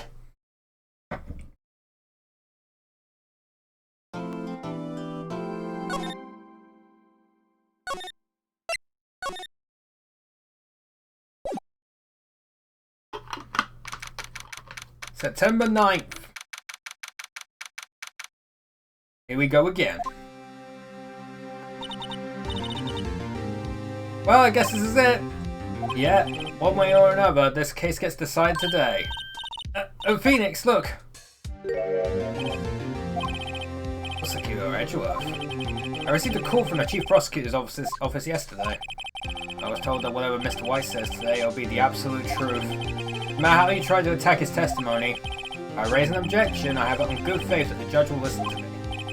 What, does White have the judge in his pocket too? So you're saying I'm going to be guilty. End of story? I will do anything to get my verdict, Mr. Wright. Anything. Why? Why? How can you torment an innocent person like this? Innocent? How can we know that? The guilty will always lie to avoid being found out. There's no way to tell who is guilty and who is innocent. All I can hope to do is get every defendant declared guilty. Made that my policy. Edgeworth.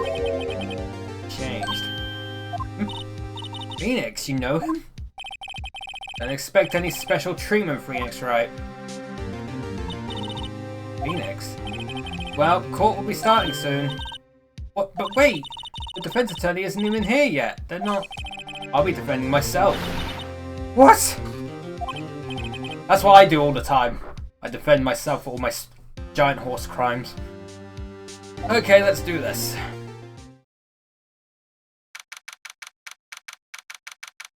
September 9th, 10 AM. Court is now in session for the trial of Mr. Phoenix Wright. Prosecution is ready, Your Honor. Defense is ready, Your Honor. Mr. Wright, sure you're up to doing this? Yes, Your Honor. I will be defending myself. Good. Very well, Mr. Edgeworth. Your opening statement, please. As the details of the event are already quite clear to the court, they will hear the testimony of a witness to the defendant's crime. I see. Prosecution may call this witness. That went far too smoothly. Didn't the judge ask Edgeworth why his witness didn't testify before? It's like he already knows why. If anyone's going to raise an objection about this, I suppose it's me. Objection! Mr. Edgeworth, your own explanation to the court. Why didn't this witness testify in the trial against Miss Maya Fey? I'm ever so sorry. Mr. White is a busy man, and besides, at the time I thought that Miss May's opinion was all that would be needed. Again, my sincerest apologies to the court. Excellent, Mr. Edgeworth. I appreciate your demeanor. Great, he gets to show off and I get nowhere. I would like to call Mr. Red White to the stand.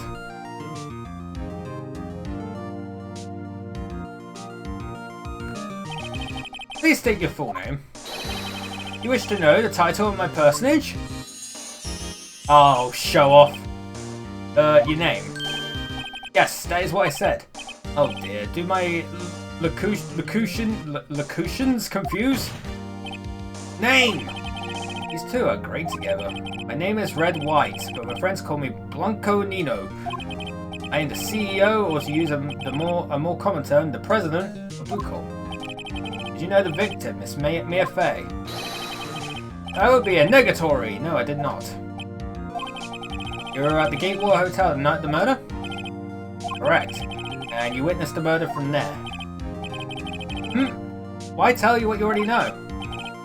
Very well, Mr. White. You may begin your testimony. I can't read this guy's testimony apart and done for.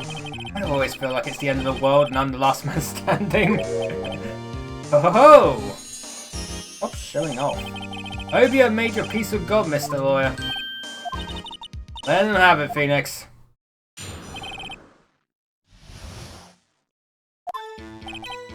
Let's see, it was about 9 o'clock, I believe. I was quietly perusifying, that's reading to you, some papers by the window. Then I heard a bedlam coming from outside.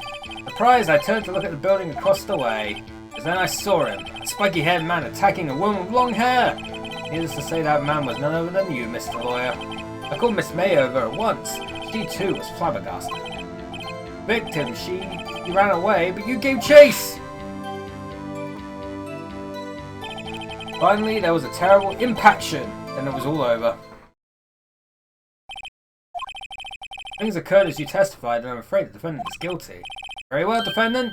Mr. Wright. The cross-examination. Yes, Your Honor.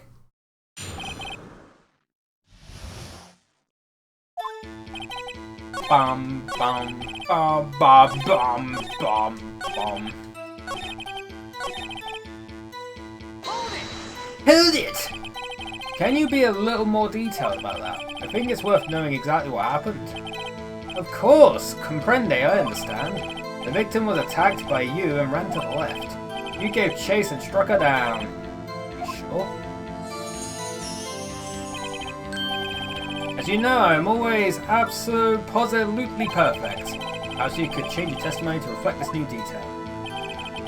The victim ran to the left and gave chase. Well, that's wrong. Wait right there. Mr. White, you've dug your own grave. What is this? You said the victim ran to the left, but that directly contradicts Miss May's testimony. You clearly stated that the victim ran right. Oh ho ho, it is simple. You have misheard her. I think not. Look at the floor plans. Killer was here. Victim here. The victim ran to the left as you claimed she did. She would have been running directly away from the door. She would have been running into a dead end. Don't you find that odd? Very strange. I did see her run to the left. I did. Phoenix, look at his face. I don't think he's lying about this one. True. Maybe he really did see the victim run left. So he did witness the killing. Wait a second. Mr. Wright. Yes, Your Honor? Miss Space says right and Mr. White says left. Can you explain this contradiction to the court? They're both right. Perspective, he saw it. You went to left. Both witnesses are telling the truth, for once. Ha! I doubt it. Rather, that does not clear up the contradiction. There is one scenario that would explain their conflicting accounts. What? Obviously, the witness was not viewing the crime from the hotel. Mr. Wright, what do you mean? Yes, what do you mean? He was not viewing the crime from the hotel. If he was not in the hotel, where could he have been? In the law offices of Fay & Co, of course. More specifically, he was standing here. Unsure the court where Mr. Wright was standing. Right.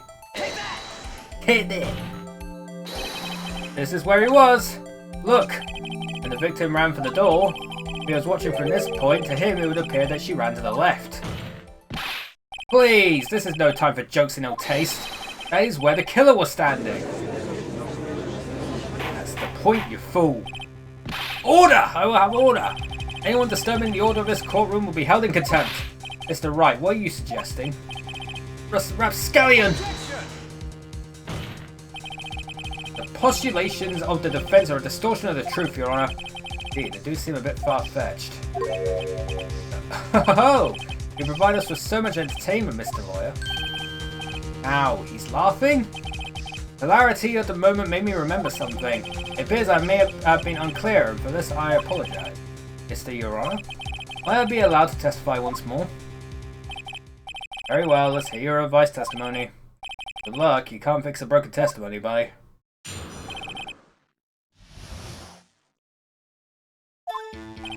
Miss Space's testimony was correct, as was mine. When you assaulted the girl, she first ran to the left, and then you hit her savagely. That is what I saw.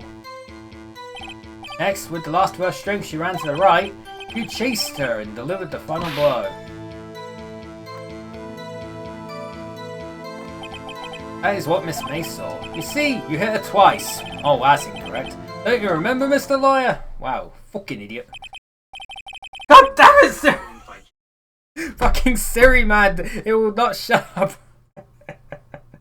Yeah, I like how it's being activated on my iPad and not on my iPhone. Like, my iPhone knows better, but my iPad is like, fuck you. Hold on, I'm gonna turn it off. Stop it.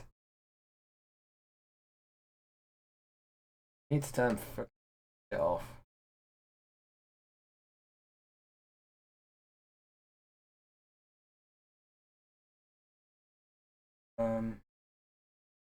There it is.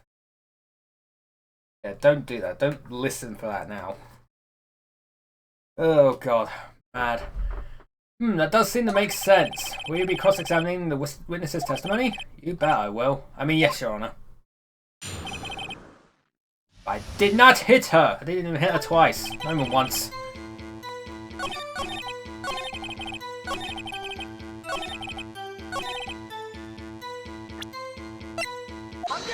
Objection! Mr. White, the victim died from a single blow. What do you have to say to that? That's my chance to hit him where it counts. Mr. White, wasn't it you who told this court you were absolutely perfect? I will refrain from using this phrase from now on. Your Honor, if you could ask the witness for a new testimony. The witness is obviously confused, Your Honor. I would like to request a 10-minute break. Yes, quite. The witness is confused because he's lying. I emphatically request that there be no break, Your Honor. Yeah, we want justice. Don't let it get away. Very well. If the witness would care to revise his testimony, crowd's on my side. No slipping out of this one. Now, White. Mr. White.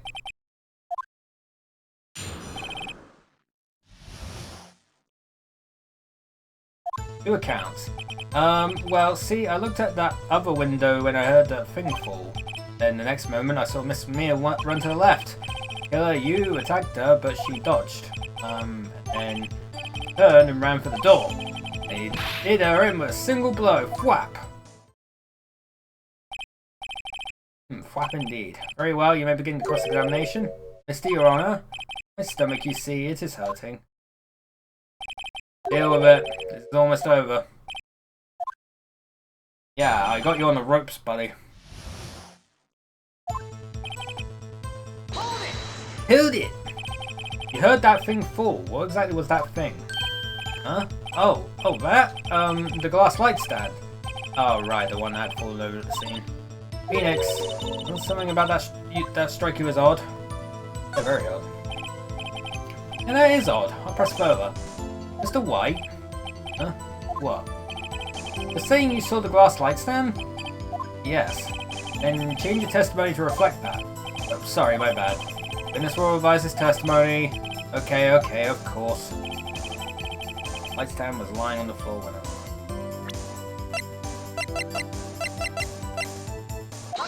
when Objection! Mr. White, it was impossible for you to have seen the glass stand. What? Look at this. These are the floor plans to the scene of the murder, yes? Correct, Your Honor. Now look. If you were to look through the window of the office, this is the area you would be able to see. Here! Well, note that the stand is not within the visible area. Well, Mr. White, what do you have to say to that? Ridiculosity! Mr. White, if you're in the Gatewater Hotel as you claim, you could not have seen the stand before it fell over. In fact, you wouldn't have been able to see it after it fell either. There's no way you could have recognized the broken shards as a glass light stand. So when did you see the stand, Mr. White? It must have been the moment that it fell. The only place you could have seen that from, like the Failure offices. In other words, you were at the scene of the crime when the murder took place. Ah, Yangy. He's on the ropes. Mr. White? White? You did it, didn't you? Mr. Your Honor? I Miss Mia. Looks like we're about to get our verdict. That's far enough, Phoenix Wright. What? I forgot about Edgeworth. Mr. White? I mean, the time has come. Can you confess your crime now? What? I said you should confess your crime. There you go. Confess that you placed the wiretap. The wiretap?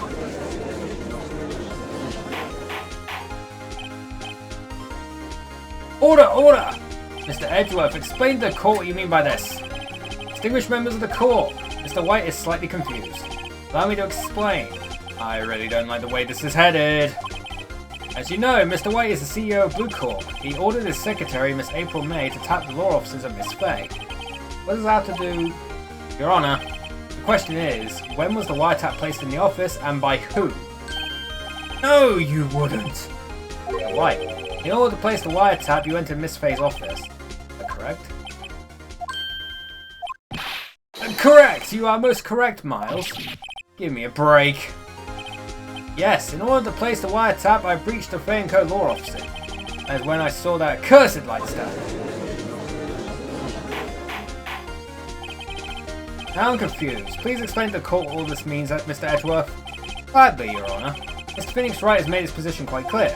He has determined that Mr. White knew the glass stand was in the office. He has shown that there was only one time Mr. White could have seen the stand, at the very moment of the murder. Thus, Mr. Wright would like you to believe that Mr. White was the murderer. Let's see. However, It is a fact that Mr. White had been to that office well before the murder took place. When he went to place the wiretap, he could have seen the glass light stand then. Ergo, Mr. Phoenix Wright's theory is revealed for the baseless conjecture it is. Mr. White, you will testify to the court about this wiretapping. Oh god, he's confident again. Leave it to me. I feel faint.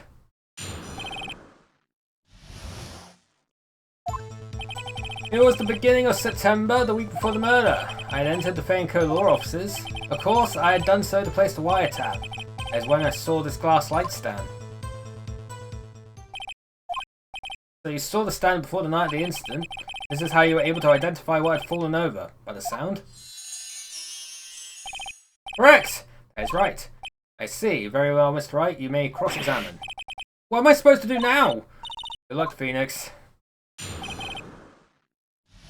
I'll press him on every statement. Do you have proof? As April May knew the details of Miss Frey's phone conversation. This proves that the wiretap was placed before the murder.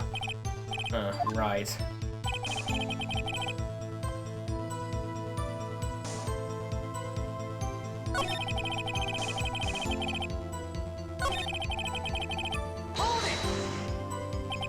Was it really you who went into the office, or was it Miss May? Unidentified fingerprints several days old were found in the Fay & Co. law offices. Those were obviously Mr. White's. And if I know Edgeworth, he's already run a check on those prints. Now, Mr. White, tell us why you went to the Fay & Co. law offices. Why did you tap me his phone? That has no bearing on the current case, Your Honor. Blue Corp is a detective agency of sorts. We have a responsibility to protect client confidentiality. Why did you notice something as innocuous as a light stand? Light stand was made entirely out of glass. Quite stylish, so I guess it made a lasting impression on me. Such a beauticious thing deserves attention, doesn't it? That is all. Damn it, there's nothing there for me to keep pressing on. Oh well, maybe he's rattled enough I can bluff something out of him.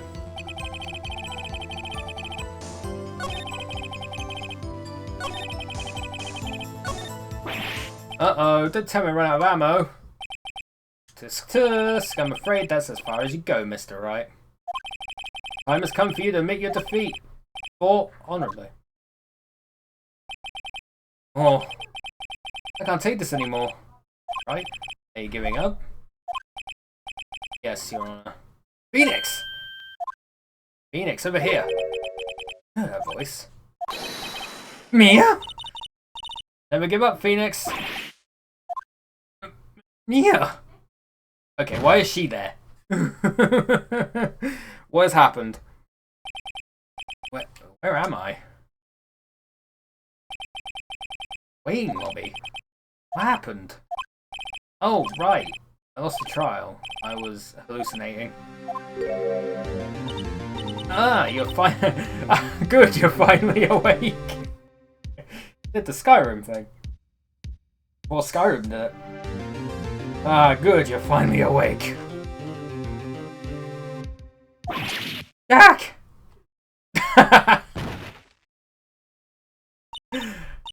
Hey, Phoenix. Jack? That's no way to greet an old friend. Phoenix, I want you to look at me. Oh, what the fuck? You're... Maya? You know the Fey women have strong psychic powers? When you accepted your defeat in court, it appears that was enough of a shock to awaken Maya's true powers. But Maya is channeling you, Mia? That's right, I am Maya, but I'm also Mia. That makes sense. I want you to listen to me, Phoenix. Maya never gave up, you can't either. That's what I came here to tell you. But, we don't have much time, Phoenix. Now listen, you've already won. Huh? You had that receipt in the court record, right? Oh yeah, the one you wrote Maya on. Phoenix. Wright wrote that, not me. So what do I do with it? Look at the front of the receipt. The front? Regular receipt. Like it's from a famous department store. $1,000. Wow, big spender. Item. Glass light stand. Date of purchase, September 4th. September 4th! That's right, Phoenix. I bought that stand the day before I was killed. Whoa. And what did Mr. White say in his testimony? It was beginning of September, the week before the murder. Oh dear. He said he saw the stand the week before the murder. There you go. I think the court's about to reconvene. So do it, Phoenix. You know you're innocent. Now you just have to prove it. Right.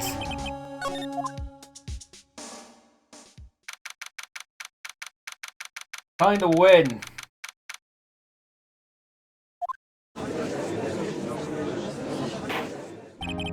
Court will now reconvene for the trial of Mr. Phoenix Wright. Is the defendant rather... Are you alright, Mr. Wright? Yeah, sorry, Your Honor. I'm fine now. Let's start where we left off. Your Honor, there is nothing to get back to. Cross-examination of Mr. White is finished. All that is required now is for you to pass judgment on defendant Phoenix Wright. Your Honor, please, give me one more chance. I promise you. This is the last time I ask you. But as Mr. Edgeworth has noted, the trial is more or less finished. Mr. Edgeworth, do you have an opinion on this matter? I say, let us give Mr. Phoenix Wright his last chance. Very well. You may begin your cross-examination.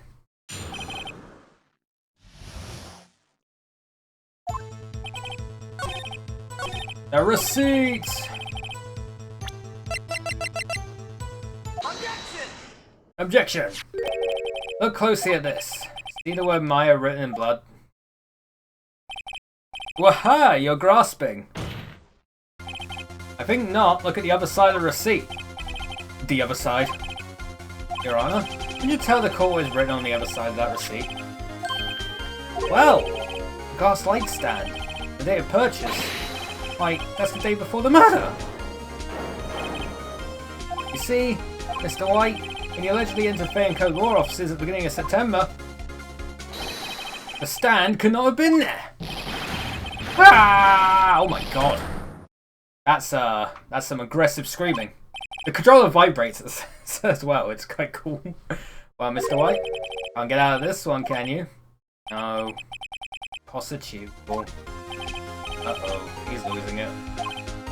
Well, Your Honor, I understand there must be quite a bit of pressure on you. But I think you agree you can't judge me guilty under these circumstances. Very well. Then that is all for the trial of... Objection! Oh dear. What now? Not so fast, Phoenix Wright. What? No way can he worm his way out of this one. Oh wait, I forgot. It's Edgeworth. There is a certain thread of logic to the defendant's claims.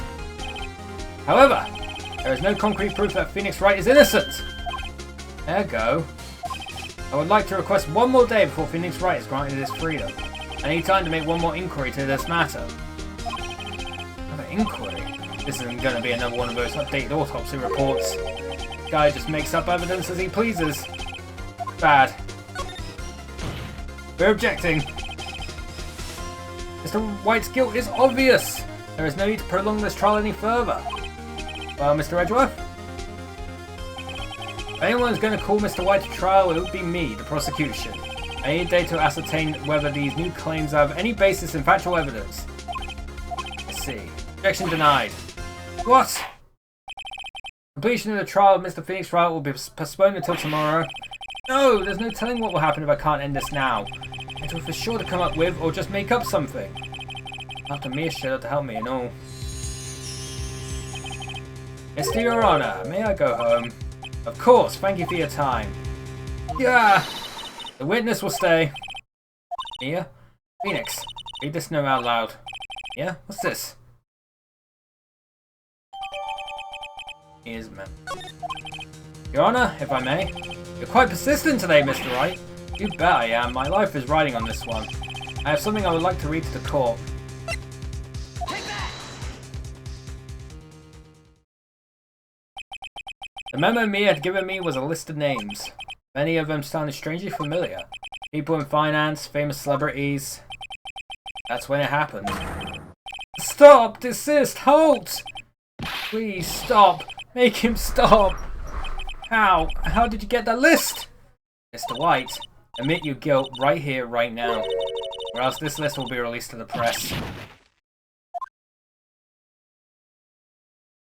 I confess. I confess. I did it. I hit her. I hit Miss Mia with the thinker. Case closed, Your Honor. Yeah, I kind of bullshitted my way out of that one. Well, I see no reason to continue this trial, Mr. Wright. Yes, Your Honor. You've done it again! That was quite a spirited defense. Yes, Your Honor. I guess you could say that. If only you knew how spirited it was. It really was. I literally had the Deus Ex Machina just appear right there. Well, this court finds the defense, rather the defendant, Mr. Phoenix Wright, not guilty. Hell yeah. I fucking win again. I am the winner. That is all. This court is adjourned. We did it, chat. Number 2. Well, I never thought I'd be saying this again, but congratulations. You're lucky I was born a Fae. Lucky I had both you and Maya on my side. I'm glad you made it. Thank you, Phoenix. You risked a lot to help me and Maya. I won't forget it as long as I live. As long as you live? My time here is running out. Huh? Maya's powers are still weak. I can't stay here that long. What? No! There's still so much to say. Don't worry. Sure we'll meet again. Chief! I'm not the chief anymore. Phoenix? Can you come to the office tonight, say 9 o'clock? The office? I'll see you later. Chief, Mia! And she's gone.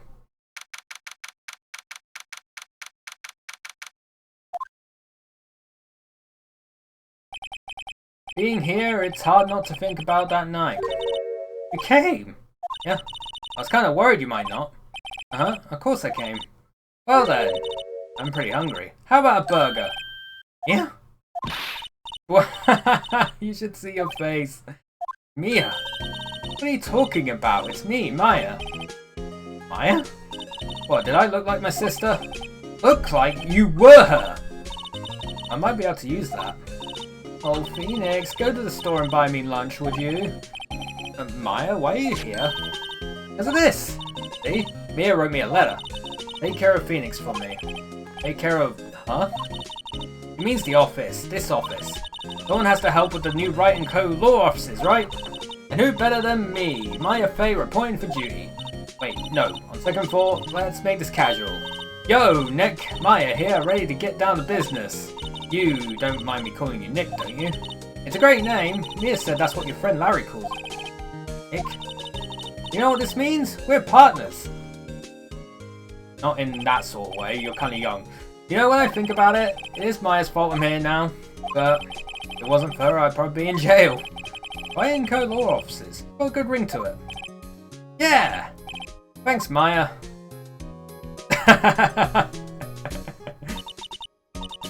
Phoenix is just...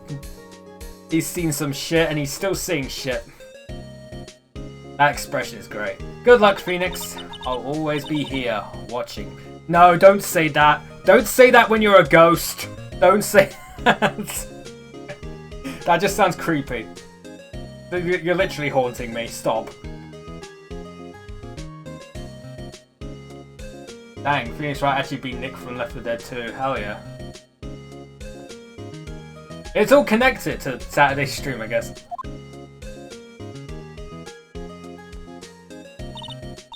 Right, okay, Nick, let's do it. Do what? Burgers, dummy burgers. The great burger joint just down the street. Come on, time's a wasting. Okay, wait up. Hey, reached the end of case 2. That's a... Oh god, there's a lot of reading. We'll start with case 3, but we'll probably not finish it. Learn about Samurai, huh? Seriously, the A in achievements to PlayStation Triangle. I don't know why I haven't fixed that yet, but...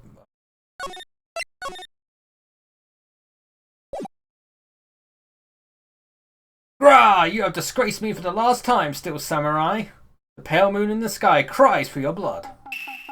Oh god, what's happening? The moon? No, it is you who should gaze upon the moon, or it will be the last moon you ever see!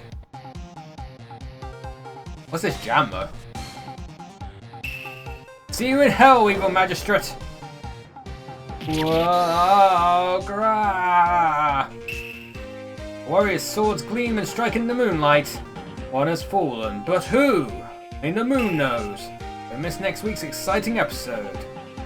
Dark Messenger returns. E-show.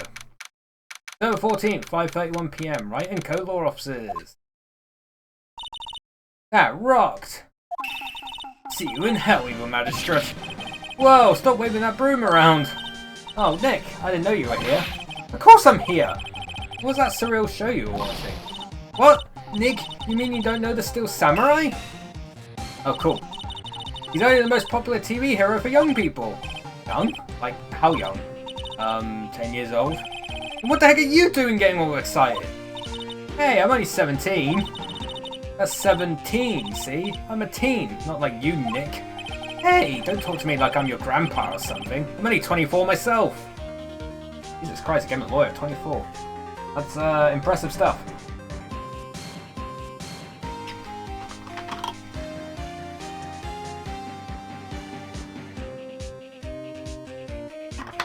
Dude's 24, passing the bar to be a lawyer, and I'm 30 streaming a video game. Yeah, of course I'm still here.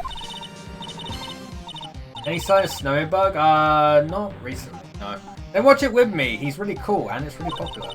When they asked grade school kids what they wanted to be, Steel Samurai was #1. Really worry about kids these days. Gramps! Well, the Steel Samurai's over, I guess it's time to close up the office. Yes. Wish we had some clients. None of us passed by trial. Mia's murder was the talk of the town for some time. But no one paid any attention to the Wright and Co. law officers. How am I gonna pay the rent this month? It'll be okay.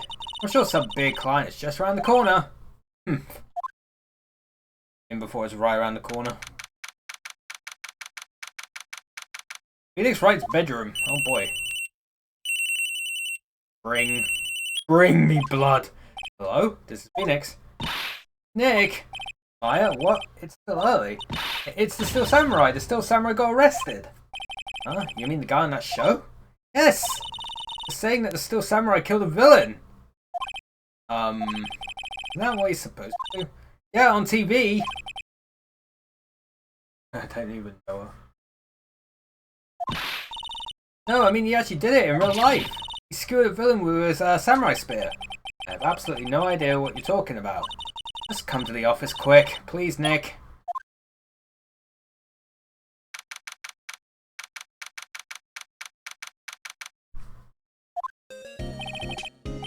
Maya's here watching television. Now for the morning news. The actor Will Powers was arrested yesterday. That's a funny name as well. Yeah, October 16th. It's literally a couple of days ago. The actor Will Powers was arrested yesterday. Powers plays the lead role in the popular kids show The Steel Samurai, Warrior of Near Old Tokyo. He was arrested on suspicion of murder. The victim was... Are you kidding me? The victim was Jack Hammer, who plays the villain known as the Evil Magistrate. His body was found still inside the Evil Magistrate costume. The samurai spear was also found stuck through the body. Police believe this was the murder weapon and are investigating further. This has to be a joke. No, no, no! It's a nightmare! The Steel Samurai is over! Rip on back, get well soon. The Steel Samurai is over! The world is over! Bring. Yes, Wright and Co. law officers. What? Nick! It's the Steel Samurai! What? Yes, of course. We'll be right there. Let's go, Nick! Go where? You have the Steel Samurai down in detention. What? So, I've decided this will be our first case. I'm not sure if you had the capabilities to make that decision, but I guess we're partners, so sure. Oh, he's... Look at the hair on his chest. When he comes back up. What's wrong, Maya? It's him in the flesh. Is that guy really him? What do you mean, that guy? Of course it's him. Full powers, our client, that's him. Look at the hair on his chest. Bruh. Putting Wolverine to shame. He kind of looks like Wolverine. Like Hugh Jackman. Full powers, our client, that's him. Maybe I shouldn't be saying this, but he definitely did it. Murder, at least once, maybe twice. Whoa, whoa, whoa, what are you saying? Yes? Something wrong? No, no! This is getting off to a great start. I know, you're disappointed, aren't you? Disappointed? Oh no, oh no. No, it's okay, this is the real me. I got the part to steal Samurai with that mask. I decided I would never show my face in public until the job was over. The kids, you know. I didn't want to wreck their dreams. Oh. Guess it didn't matter. So much for dreams. Man, what a mood. I wonder what they think of the Still Samurai now. Nick. What? He's a good guy. I mean, he's good. Yeah. He didn't do it. I'm like flip-flopping. Maybe you could start by telling us what happened. Yes, of course. It seems like it was only yesterday. Actually, it was only yesterday. The cars that come down to Global Studios for a run-through. Went through a few action sequences at 10 o'clock that morning. There was a rehearsal scheduled for 5 o'clock in the afternoon. When 5 o'clock came around and the staff gathered at the studio, the evil magistrate was found lying in a crumpled heap near the set. They took off his mask and discovered that it was Jack Hammer, dead! He had been expertly skewered with a samurai spear. Samurai spear? Yes, it's a long spear that the Steel Samurai uses as a weapon. Maybe you could explain to me just what the Steel Samurai is. Nick, how could you say such a thing? I'm sorry, sir. I apologize for my partner. He's new to this and a bit out of touch with the world. He's out. I'll shut up. Hey, who's new to this? No, it's alright, really. The Steel Samurai is the lead character in a popular kids show. He walks the streets of Neo-Old Tokyo, fighting battle after battle against the evil magistrate and his minions. Of course, he never really defeats the evil magistrate, although, I guess he did defeat him this time. I see. Neo-Old Tokyo? Who comes up with these names? You're telling me. Now, where were you on the day of the murder? Well, that morning I came to the studios at 9 o'clock. We worked through some action scenes until noon. Rehearsal was to begin at 5 o'clock, but I was a little tired. After lunch, I took a nap in my dressing room. When I woke up, it was after 5 o'clock. I was late for the rehearsal. I hurried to the studio and found everyone looking shocked.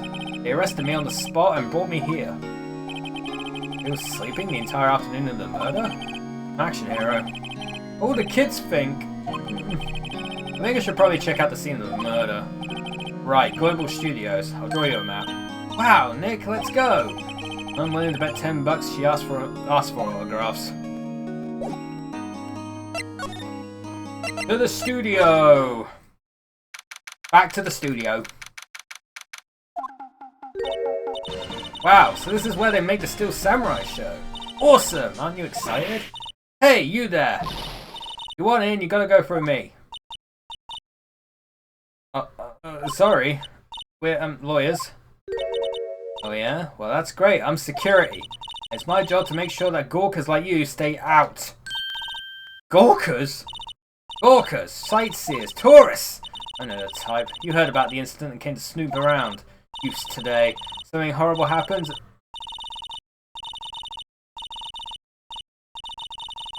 I can't read all that in time.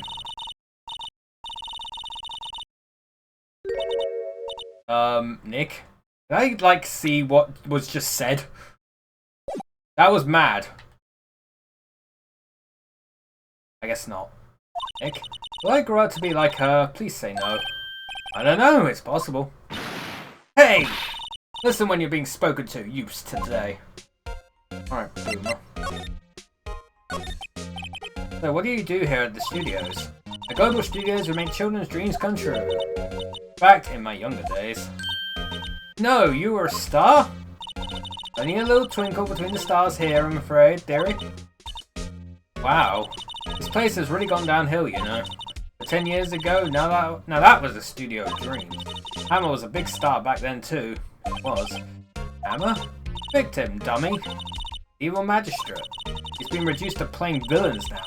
Not exactly the best material to work with. I mean, you could be a good villain. Can you tell me about Mr. Will Powers? He's not a bad kid, but don't be fooled by his mask. You wouldn't want him on the silver screen without it, believe me. The old ladies watching would lose their lunch. That's probably why he thought that the Steel Samurai was his big chance. No one thought he was capable of doing what he did to poor Jackhammer. We don't know for certain that Will Powers is guilty. Powers? Of course he's guilty. How do I know? I know everything. That's my job. Mr. Hammer? What kind of person was Jackhammer? What kind of person? Oh, if you only knew. Jackhammer will live on in many hearts as the ultimate action hero. He was simply dashing in the Dynamite Samurai series. I've heard of that. But there was an accident during filming 5 years ago. He got an unlucky break after that. Reduced to playing the villain on a children's program. What's more, I heard they were paying him peanuts. Enough to make you cry. Reason for suspicion. Why are you so certain Mr. Powers is the killer? I was standing right here yesterday, I was here from 1 o'clock in the afternoon to 5 o'clock when they found the body. Now the studio where the murder took place is to the left here. So if you want to go to the studio, you have to pass by me. Only one person went by here between 1 o'clock and 2:30 when the murder took place. And that person was Mr. Powers? Yes, I saw him. Mr. Powers says he was sleeping in his dressing room. Oh, I'm sure you'd say that. He's no fool. But he was the only one that walked by. He's the killer. You can bet your biscuits on it. Ow, biscuits. Wait, hold on.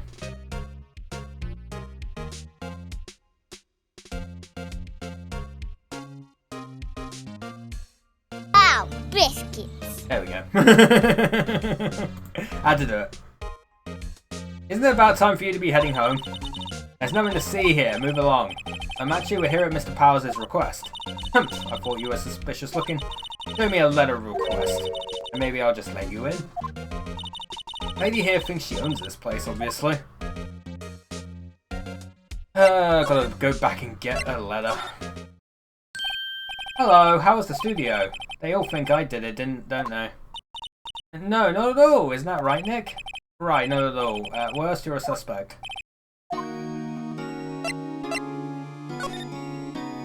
You're in alibi. Mr. Powers, you aren't hiding anything from me, are you? What? No, I'd never do that. Earlier you said that you were sleeping in your dressing room after lunch. Yes, like a baby. But the security lady says she saw you that day. Says she saw you heading towards the scene of the crime. What? That's not possible. I really don't know what to say. I was sleeping, I promise. Mr. Powers, if you want me to help you, you have to tell me the truth. I'm new to this lawyer business, and I need every advantage I can get. No, I'm sorry. But I swear to you on my mama's grave, I was sleeping. Maybe the security lady only thought she saw me? I see. He doesn't seem to be lying. About the security guard at the main gate to the studio. Oh, the security lady? Terrible, she called me suspicious looking. Yeah, actually she said the same thing to me before. Take off that mask were her words, I believe. Looks up to all the bigwigs at the studio. They let her see you stumble once and she'll never let up on you. Ugh, she's got some nerve. You think you could write up a letter formally requesting my representation? Of course. I just hope this will get me past that security lady. One can hope. Back to the studio.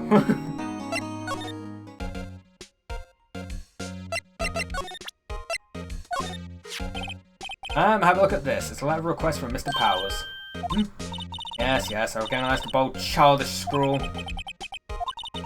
Think you would entrust this fate to use of such unreliable appearance? Really? Okay, boomer. Really? Anyway, you may pass, but only left from here towards the studios. They're going to the right. That's the employee area. No one allowed inside, pal, with my instructions. A good detective told me himself. Hey, Nick. Huh? There were maps in the security guard station. Hey, not bad. Those are 50 cents a piece, thank you. Well, time to go, Nick. 50 cents! What about him? Oh, God.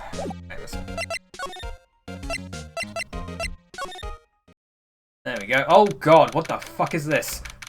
Why is the head off? What happened there? Hey, aren't you that murderer from the other day? Ah! It's that confused detective. Hey, pal, you know Prosecutor Edgeworth is all upset and it's your fault. I saw him sipping tea and staring gloomily out the window. That's how British people show they're upset. Just bear that in mind. Tip for you, if we're sipping tea and staring gloomily out the window, we're probably upset about something. That's just how we roll. Edgeworth is a proper Brit, I love it. Oh, something. Hold on, chat. Just looking at something. Oh, I see.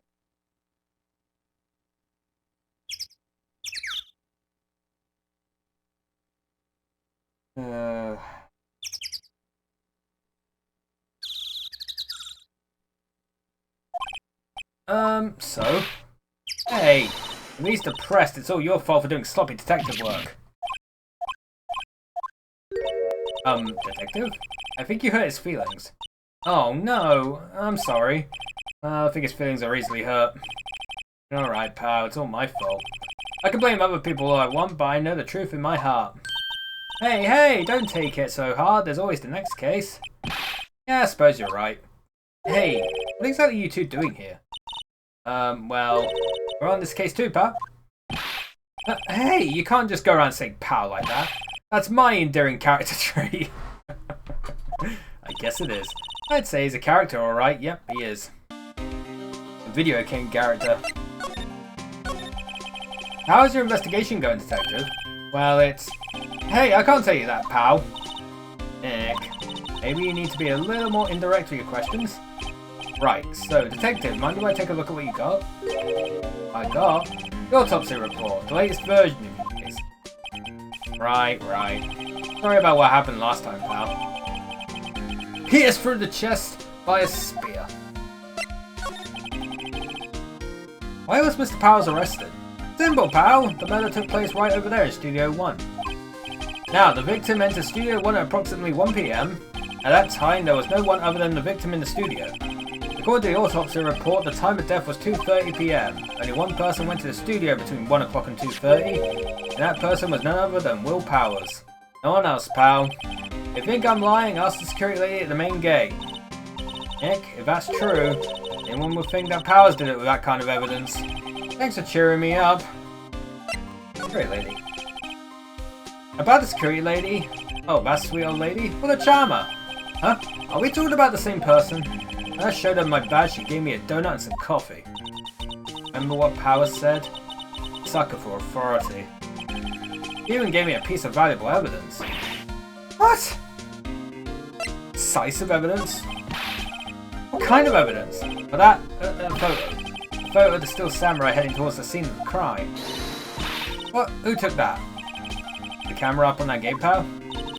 Gate? You mean the one with the welcome sign? Yeah. Whenever someone walks by, the camera automatically snaps a photo of them. Oh no! Nick, he has evidence. We're finished. Funny, for someone with hard proof, he doesn't look too happy. What's wrong, pal? You seem down. You look so happy when you say that. You'd like to ask the employees here some questions. Your thing, pal. Go wherever you like. Of course, you're not going to find any clues I haven't already found. I'm glad someone around here seems to be enjoying themselves. Nick, let's go. We've got a free pass to the place. Now's our chance to check things out. Okay. Examine the door. The entrance to Studio 1. This is the studio where they found Jack Hammer's body. Let's go in and check it out, Nick. Hey, it's locked. Looks like you need a card key to get in. It makes sense that they would want to keep their non-employees out. Studio mascot. I guess it's a monkey of some kind. What kind of monkey has a nose like that? Holding a sign in his hand. Right to Studio 1, left to Studio 2. Look at that thing. Looks kind of busted. Oh, the wind was pretty strong yesterday and the head broke off. They took that tree down with it too. Yeah, poor tree. Hey, there's a camera here. That's the security camera. It takes photos of people going to the studio. All you have to do is look at the data and you can see who went where. There's a number plate on the camera. ST1307. That must be the camera ID number.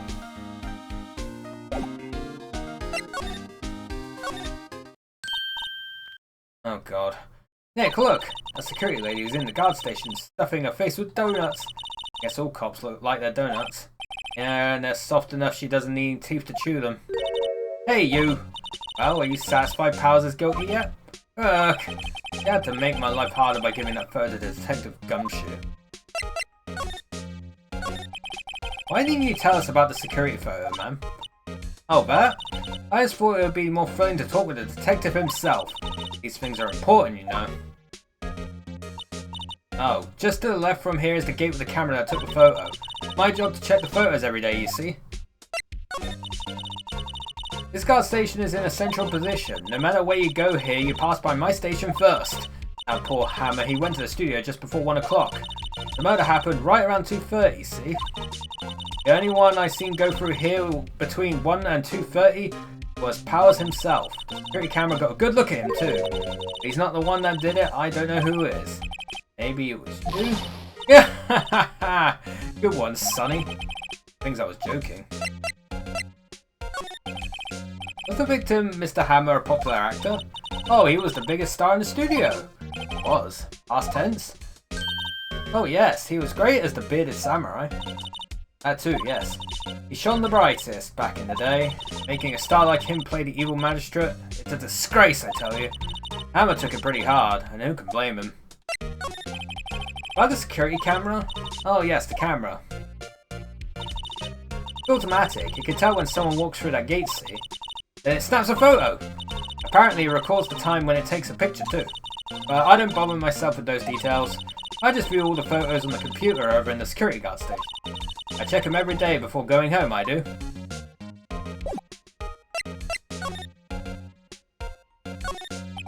The computer that runs the studio security cameras. Hey, no touching!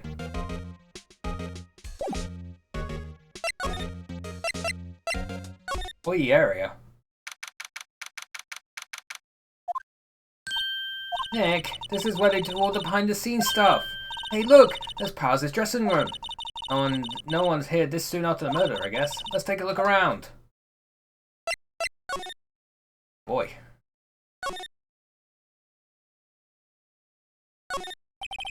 The remains of yesterday's lunch are scattered around. Everyone was probably too shocked to clean up. There's a T-bone in one of the plates, minus the steak. T-bone steak. That would have hit the spot. You just had a burger. Yeah, but I have a second stomach just for steaks. What? Metal grate on the drain here has been taken off. Pretty big drain. A kid could fit through there, I bet. Yeah, if you snuck in that way, you wouldn't have to pay at the gate. Well, if you want to leave that way, be my guest. Right. Huh? Hey, I'm not a kid. Grate they used to cover the drain. It's a little bent. I don't think it would fit if I tried to put it back on.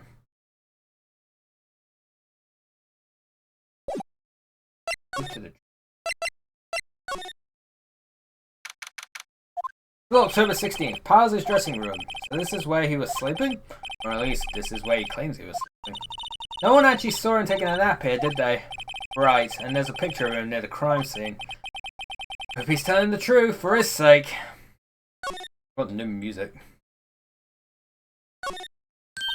This must be Powers' bag. Hey, don't open that! Look! Employee card key. That must be Powers'. It says Studio 1. Let's take it, Nick. Borrow it? You mean borrow? Move to...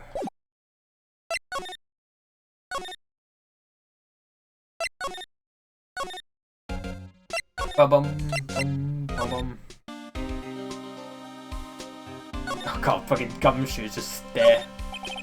Entered Studio 1. This is the studio where they found Jack Hammer's body. Let's go in and check it out, Nick. I wonder if this card key we borrowed from the dressing room will work.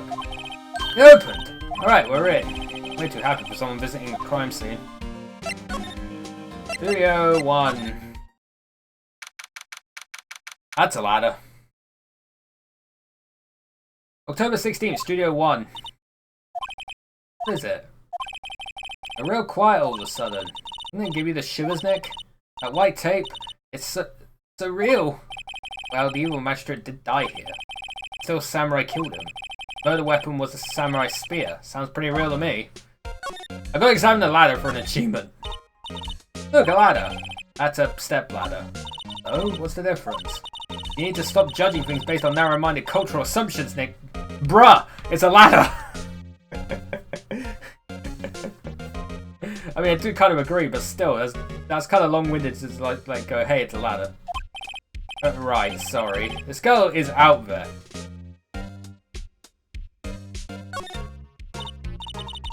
Alright, Twitter. Maya is Twitter. Oh yeah, they're fucking trialing a thing in like New Zealand and the Philippines. Where if you create a new account, you have to pay $1 a year just to post shit. He's doing the thing. He's making Twitter a paid for thing. Twitter's finally gonna die.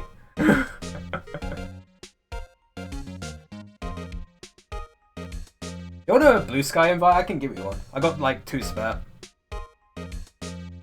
If you really want one. Wow, look at that camera. That must cost a ton. Yeah, so don't touch it. Whoa, it's heavier than I thought. Hey, you, no touching that. Who the fuck are you? I'm sorry, my partner is kind of, you know. You know? No, I don't know. Who are you? Who, me? I'm an assistant here. I help with props and stuff, moving them around, ordering new ones, etc. We're lawyers representing Mr. Will Powers. Oh, you're WP's people. P. Oh, Will Powers. WP, I get it. I don't envy you guys one bit, but do what you can for WP, okay? He never hurt a fly. He has to be innocent. Don't worry, leave it to us. Guess I'm talking to you. Did you tell me anything about the day of the murder? Yes, I was in the studio the whole day. I was the only assistant on staff that day, you see. Only one assistant? Yes, well, the studios isn't doing so well right now, and yesterday was only rehearsal for our action scene. Oh, I see. In the morning, we went through the action sequences in the employee area. WP and Hammer were there, along with everyone else. The employee area, that's where Powers' dressing room is, right? Yes, that's the place. After eating lunch there, Mr. Hammer went to Studio 1. I saw WP go into his dressing room. I didn't see either of them after that. Did you know that Mr. Powers was sleeping in his room? No, I wouldn't go in there unless I had some urgent message for him. I mean, it's his private... What kind of a girl do you think I am? What kind? No, I'm sure you're a fine girl. I'm sorry. So much for getting a confirmation of Powers' alibi. What do we do, Nick? We haven't found anything. If WP was the only one who came to the studio, then he has to be the killer. They even have a photograph. Sorry, I know you're busy. Not really. Actually, there's been something bothering me. Aha! That's what I'm talking about. A clue, a lead. Well, I don't know about that, but that day, just after noon, I sensed someone was here. Sensed? Yeah, several times. Some other studio employees, maybe? No, I don't think so. The only thing we had scheduled was an action scene run-through. I was the only assistant here that day. I have a feeling it was someone from outside. But really? But wait, if someone had come in here, wouldn't that security lady have noticed them? Yeah, you're right. I'm sorry, I don't have any better information than that. No, thanks. That helps us a lot. Anything helps. Let's go put that security lady on the spot. Senses. Do you sense that someone other than the regular film crew was in the studio? Yes, I think. I think doesn't cut it in a witness testimony. Nick, what about that security lady? If someone else came into the studio, she must have seen them. Alright, I guess we'll go over there. Calm down.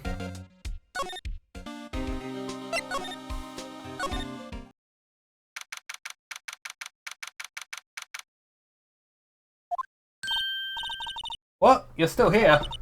Really? You look as though you've seen a ghost.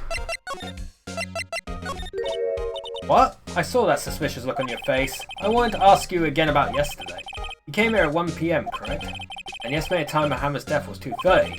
Are you sure that Powers was the only one to go through here between those times? Sure as can be. But we have a witness who thinks there was someone from outside here that day. What? Are you absolutely sure you were here watching the whole time? Ma'am? Who was it? Who told you that? Who dares question me? Eek. Alright, you better tell me and tell me quick, you spiky-haired cretin. Someone's been complaining about the work I do, eh? We were just talking to the assistant in Studio 1. She's not even a full-time employee! All you young'uns are like that nowadays, running your... Oh, god damn it. She's doing the boomer thing! Alright, bye. She left. I saw, like, back in my day, blah blah blah, and stuff like that. Oh god. Oh, Nick. It's our chance to do what we can without her looking over our shoulders. Computer that runs the studio security cameras. Nick, maybe we could see that photo of Powers with his computer. Yeah, maybe. Should I try the computer? Well, of course try it. Okay, let's give it a try. You know how to work these things, Nick?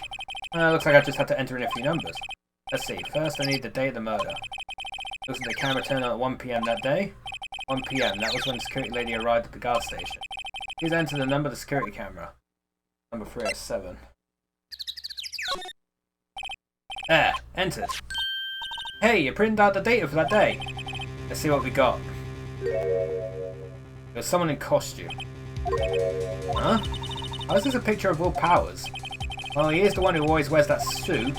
Guess that's why the security lady thought it was him. I imagine the detective was very happy with this photo as evidence. Something's printed on the back. Huh? October 15th, 2 PM, photo number 2. What's that mean? Maybe there's more photo data from that day? I hope that's the only one in the computer. Question mark? Hey, Nick. Can't we use this photo as evidence for the trial? Yeah. We'll put that security lady in her place with this. Right, we'll put her in her place. Hey, that's what I said. Anyway, let's show her this photo and see what she says. Wait, let's not. Why not? It's never a good idea to reveal your hand to the enemy too soon. Nick, you're craftier than I give you credit for. Why, you could be the next evil magistrate. Hey, why do I have to be the villain? Relax, it was just a joke. So are we done for today? I think this photo is what we needed for the trial. Still, it'd be better if we had some idea who the real killer was. Maybe it really is that security lady. Imagine he was on the nose. It's like, oh my god, it is the security lady. To be continued. Bom ba dom bom bom. Alright, let's do it.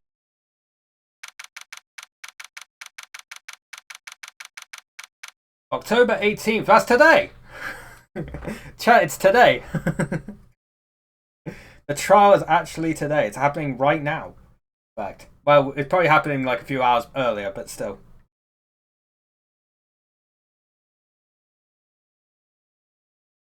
Do it. Hey, it's Edgeworth again. Court is now in session for the trial of Mr. Will Powers. The prosecution is ready, Your Honor. The defense is ready, Your Honor. Very well, Mr. Edgeworth, your opening statement, please. The prosecution will show the court that at 2:30 PM, October 15th, the defendant, Mr. Will Powers, killed fellow actor Jack Hammer in Studio 1 of Global Studios. It is impossible for anyone else to have committed this heinous crime. The evidence presented during the trial will all point to this fact. I see. Very well, I would like to move on to some testimony. Mr. Edgeworth, the prosecution may call its first witness. Very well, I call the most familiar face, Detective Gumshoe, to the stand. Detective, if you would briefly describe this case to the court. Yes, sir, I'll explain with the guide map here. To understand this case, it's important to grasp the layout of the studios, see? This here is the employee area. The actors did a run-through of their action scenes during the morning here. This is the main gate to the studios. The security lady that works at the studios was here at 1 PM on that day. Past the security station there is a gate, see? Past that of the studios. And here it is, Studio 1. This is the scene of the murder where the body was found. Now on the day of the murder, October 15, there were only 3 people here. The victim, Jack Hammer, the defendant, Will Powers, a young woman, the production assistant. All the production staff were in the employee area until noon. After lunch, the victim, Jack Hammer, went to Studio 1. Right after that, at 1 PM, the security lady got to the guard station. Now jump ahead to later that day, 5 PM. Production staff came to Studio 1 to perform a rehearsal. Needless to say, the rehearsal was cancelled. Time of death was 2:30 p.m. The samurai spear found lodged in the victim's chest was the murder weapon. Just a hole. That's the case in brief. Anyone like to hear that again? Did I listen to that whole thing again? Nah, we're good. I think I could probably remember that. The murder weapon was a spear. How medieval! Your Honor, this case is quite simple if you ask one question. And that question is, what did the security lady at the guard station see? Understood. Let's call the security officer to the stand.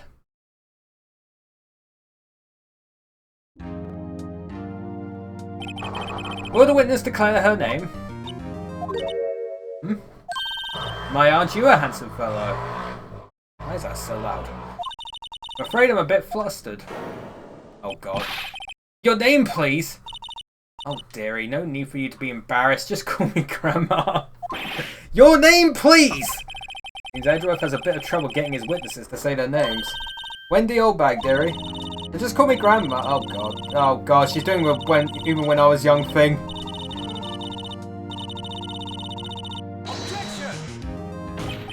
Objection! I object to the witness's talkativeness. Objection sustained. The witness will refrain from rambling on the stand. I was just getting to the good part, dearie. Perhaps we can get to the testimony. Now, the witness was stationed at the main gate on the day of the murder, correct? Yes, see, I was. And to get to the scene of the murder, someone would have to pass by you. You know your stuff, dearie. May begin your testimony. Oh, it's one hell of an old bag. Here's her name. On the day of the murder, I arrived at the guard station at 1 p.m. Poor old Hammer and the rest have been doing a run through there since the morning. I had some errands to run that morning. Anyway, it was 1 p.m. when I got to the guard station. I was at the main gate from them until 5 o'clock, and the murder happened at 2:30 p.m., right? Interesting to me, because a certain man walked right by me at 2 p.m. It was Powers, that man right there, and he was heading towards the studio. Don't know why I said wearing. He's all the defendant then. Very well, let's begin the cross-examination. Right? Yes, Your Honor. Bam, bam.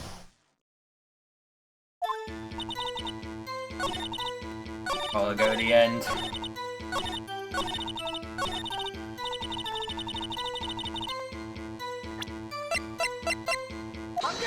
Objection! Let me get this straight, old bag, Miss Old Bag. You've been saying since yesterday that you saw Mr. Powers, correct? But you're talking about the man in this photo, aren't you? Just a moment, Mr. Wright. You see that photo? What is this exactly? None other than the Steel Samurai, defender of near old in Tokyo. This old bag. Is this the Mr. Powers that you saw? Of course! Didn't your mama teach you any sense, sonny? Anyone can plainly see that's Powers, right? No, they can't! Well, I mean, I wonder. Really, Mr. Powers does play the role of the Steel Samurai. But that doesn't mean Mr. Powers is the Steel Samurai. I know that. I wasn't born yesterday. No one in this court is accusing you of that, Miss Witness. You're having trouble calling her old bag, apparently. However, you do not have proof that the person in this photo is Mr. Will Powers, do you? Nosy old man. Of course I have proof. What? Huh? Even Edgeworth is surprised. Prosecution would like to ask the old witness. Please make known all the information in your possession ahead of time. How was I to know everyone would be so nosy? You should be ashamed, all of you. Anyway, I showed that photo to the young detective. He told me this isn't any good as evidence, pal. He didn't even give it a second look. Wow, old Windbag has left even Edgeworth speechless. She's good. Let's hear about your proof then. Man in the photo. I never say anything I don't mean, mind you. That morning, during the run-through of the actions, I saw Powers trip and fall. He broke one of the props. It was a big mess. Apparently, he sprained his ankle pretty bad. Now look at that picture. You can see he's dragging his leg. See? Clear as day. That's how I knew it was Powers. Happy?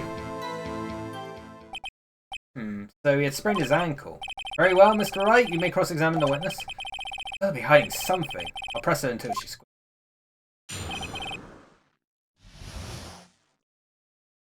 Bum, bum, bum, bum. Hold it! He broke a prop! Sure did, his own samurai spear. Is samurai spear the murder weapon?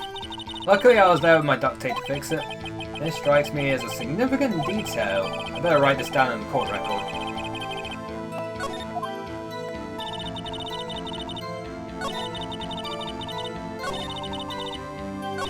That morning during the run-through. Who was present at the run-through? Well, let's see. There was Powers, he's the Steel Samurai, the poor old Hammer, the evil magistrate, and me. And what exactly were you doing? Observing! Just observing.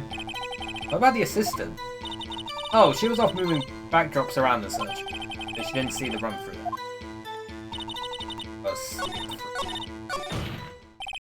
I think we've heard enough, haven't we, Your Honor?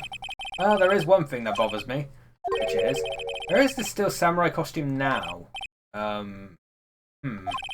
Actually, well, couldn't find it. We're looking though.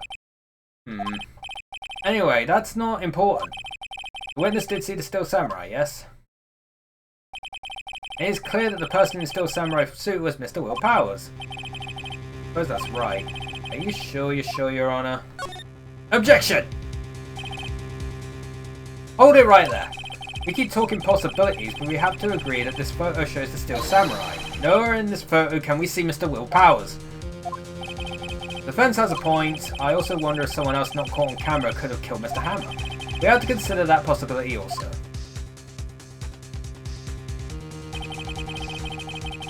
Then allow me to remove that doubt from your mind, Your Honor. Will the witness continue her testimony, please? No need to ask twice.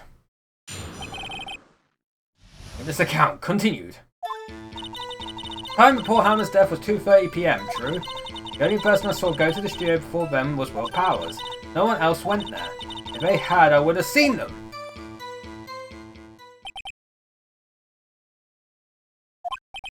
So if no one else went to the studio, then it would have to be the Steel Samurai who did it. Mr. Wright, you may cross-examine the witness.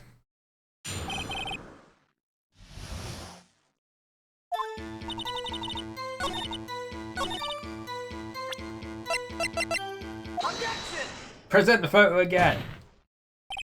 Hold on. Look at this photograph one more time. This photo was taken by the camera at the gate for the studios, correct? Yes, sirree, Sonny. So whenever anyone passes by here, it automatically takes a picture. And here I thought you didn't know your head from a hole in the ground. Right. Anyway, it's also true that the computer in the guard station records all security cam data. Ooh, you know, if you wanted to work at the studio, we might have an opening. My very computer printed out this photo. Note that on the back of the photo I printed the words October 15th, 2 PM photo number 2. I know that means it was taken at 2 PM on October the 15th. Really, Sonny? Actually, I knew that too. The issue here is the bit at the end where it says photo number 2. Photo number 2. The computer only held data for one photo on that day. Don't you think that's odd? Yeah, it's an odd number, number 1. Couldn't this photo be photo number 1 if it really was the only photo? Order! Order!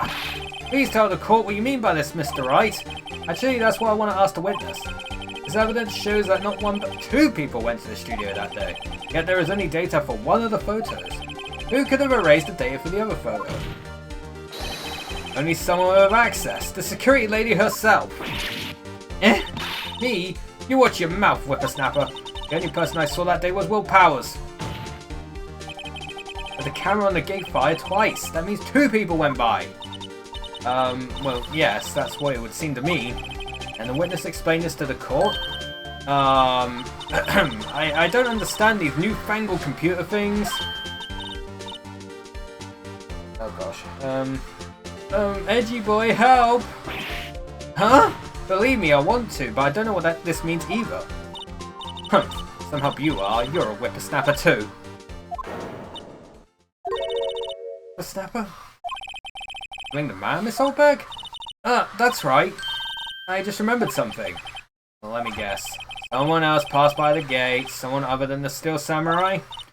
Well, yes, I suppose you could put it that way. I see. Your testimony, please. The judge is just done. Alright, another person. Every day after I finish my guard duties, I have one other important job to do. I go through the photos recorded on the security computer and check them. I throw out any photos that aren't suspicious. See? Come to think of it, now I remember throwing out one photo that day. Miss Oldbag, this is the first I've heard of this! Of course, Sonny, I've only just remembered it. Right. Anyway, Mr. Wright is again the cross-examination. Well, I say this was a term for the unexpected, but I kind of expected this.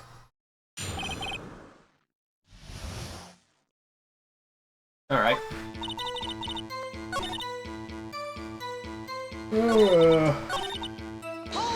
Hold it!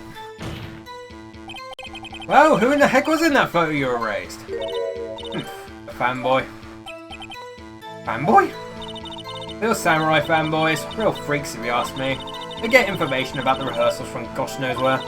They're always hanging about. One was there that day. Wait a second! Didn't you just say no one else could get in? I locked the main gate so no one could get in. Those were your words. Well, you must know there's a drain that goes into the employee area. Did see it. The grate has been loose for a while. It leads outside and well, that's where they come in.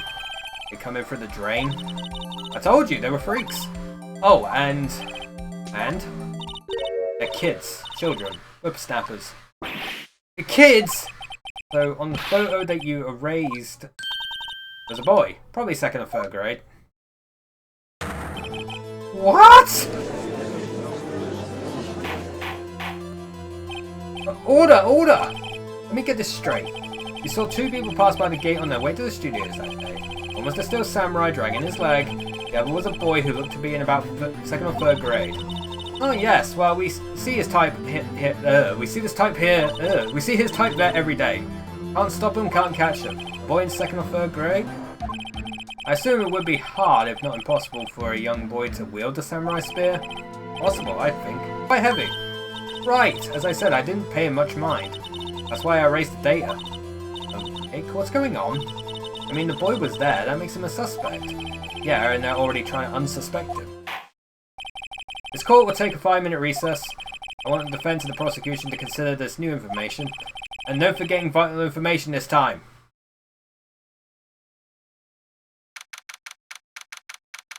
Man. Still today. That only took like... what was the time earlier? Mr. Powers? Yes? Tell me straight, were you really in your dressing room? You didn't go to the studio. I didn't go to the studio! I was sleeping, honest.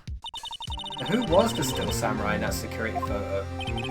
How should I know? The still samurai costume was off in the corner of the dressing room. Anyone could have walked in and taken it, really. What? You should take better care of that stuff. I couldn't imagine anyone would want to steal a still samurai costume. So, where does this leave me? Yeah, it doesn't look good. You're the only likely suspect right now. Nick! What are we gonna do? First, we play for more time. Start targeting someone else that could conceivably have done this. Right. It'll take them so long to shoot us down that we can get another day. Right, but if we pick the wrong person, we might lose on the spot. You don't sound very optimistic. I'm not optimistic at all, actually. Hey, Nick, it's time. Okay, let's go. What does that mean? Please don't sigh like that.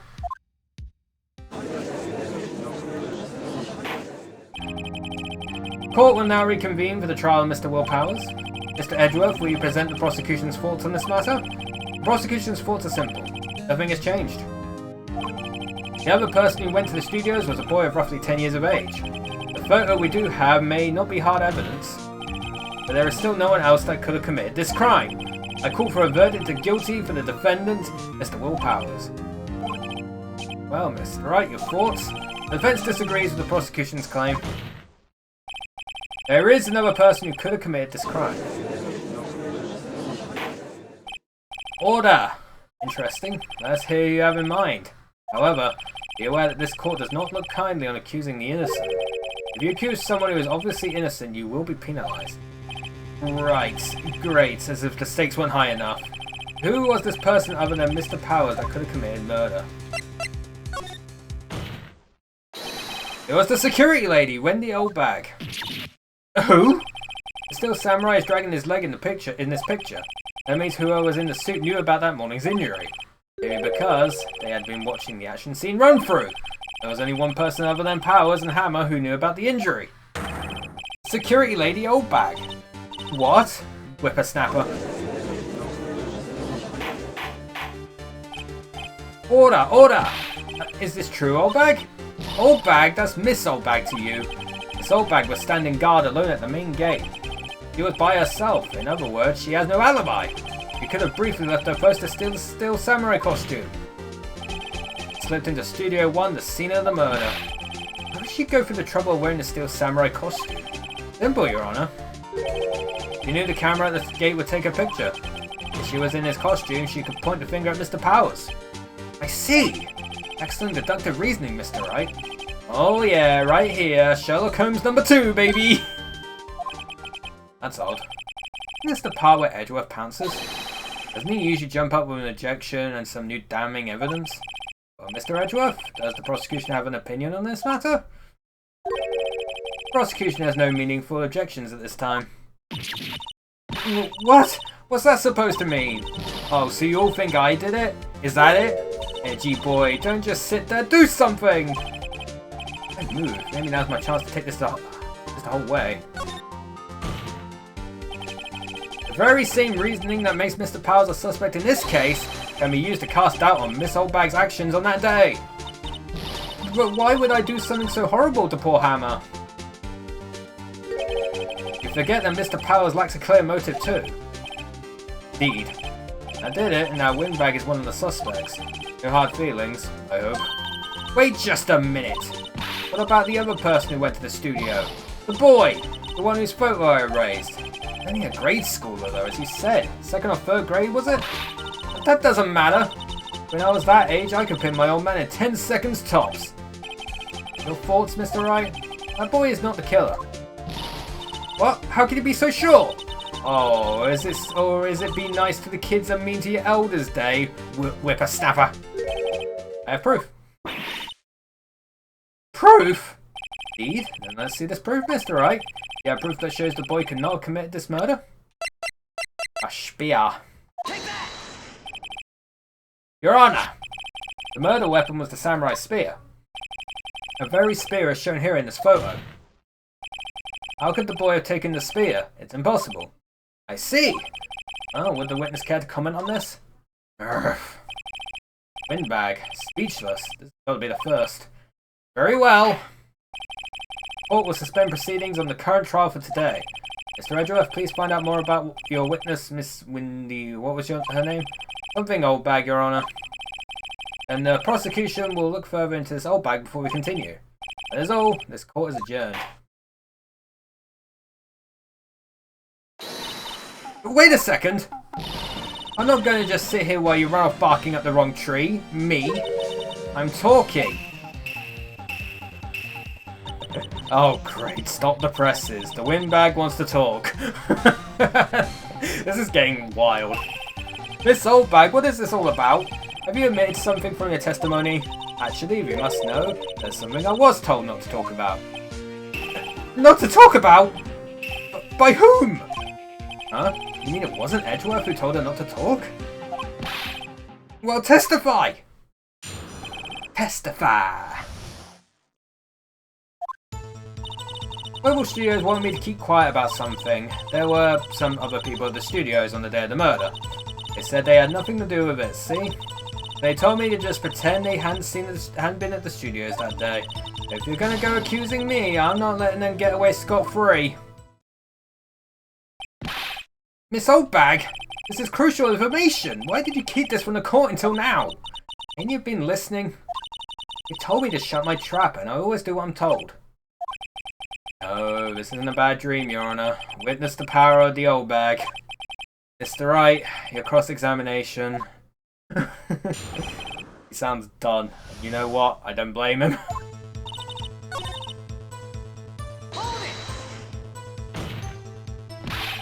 Who are these people? Well, the director and the producer, for starters. The director? You should have known something was fishy. How could they have done a run through the action scene without a director? Of course! Yes, well, I was surprised no one asked about it.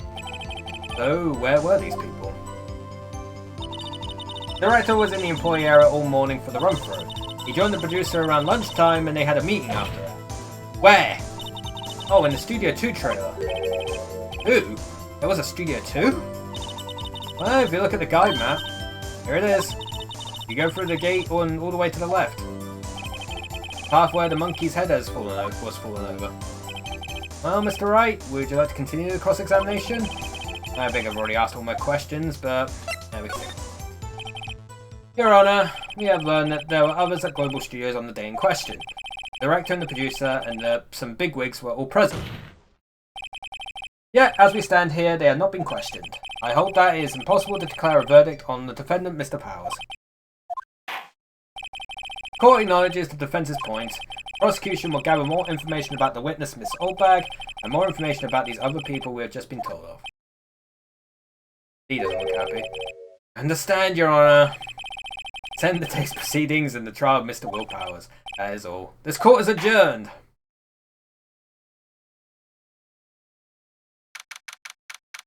Still today. Thank you so much, Mr. Wright. I was right to ask you to defend me. Ah, really? It's nothing. Or should I... We'll be going down to the studios to do some more investigating. We had to find out more about this director and producer. They'll be turning up in the next trial as witnesses for certain. Now's my chance to get material for the cross-examination. So, Nick, have we figured out just who it was in that steel samurai costume? Could it really have been old Windbag? You think, Mr. Powers? I don't think it was her, really. Neither do I, Nick. Yeah, I know. Look, I was just buying time back there. Someone had to be the bad guy for a bit to take the pressure off Mr. Powers. Poor old Windbag. I feel kind of sorry for her. Well, she wasn't winning any points in there, with or without my accusation. Okay, let's get down to the studios. Right, we'll be back to visit you soon. Thanks, guys. We continue. I think we'll wrap it up there. Good point to stop, I think, is here. Point to save. And we'll continue, I guess, next Tuesday, which is 24th. Very good. Day 2, investigation. But yeah, that's first bit of Phoenix Wright Ace Attorney. A lot of reading, but it's very funny. It is a funny game. I do like it.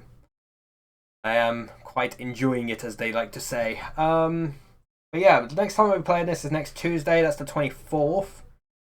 Before then, next stream is on Friday. We're back in F1 doing the US Grand Prix simulation. It's another sprint race I gotta do. That's gonna be fun. And then on Saturday we got Left 4 Dead 2 with the mods, and oh god, like I still got to install the game. I haven't done it yet. I got to download and install the game. I should probably do that. I'll probably do that tonight or tomorrow. But yeah, that's the schedule for the week. Okay. Raid Radiant Sword. They just started, so it's a good time to raid them. They're playing Grounded. That's a game I'll probably play on stream because of one of the sub goals from last time. But yeah, that's it for today. Hopefully you enjoyed today's stream. Hopefully the rest of your Wednesdays go well. Hopefully I'll see you all next time. Boop.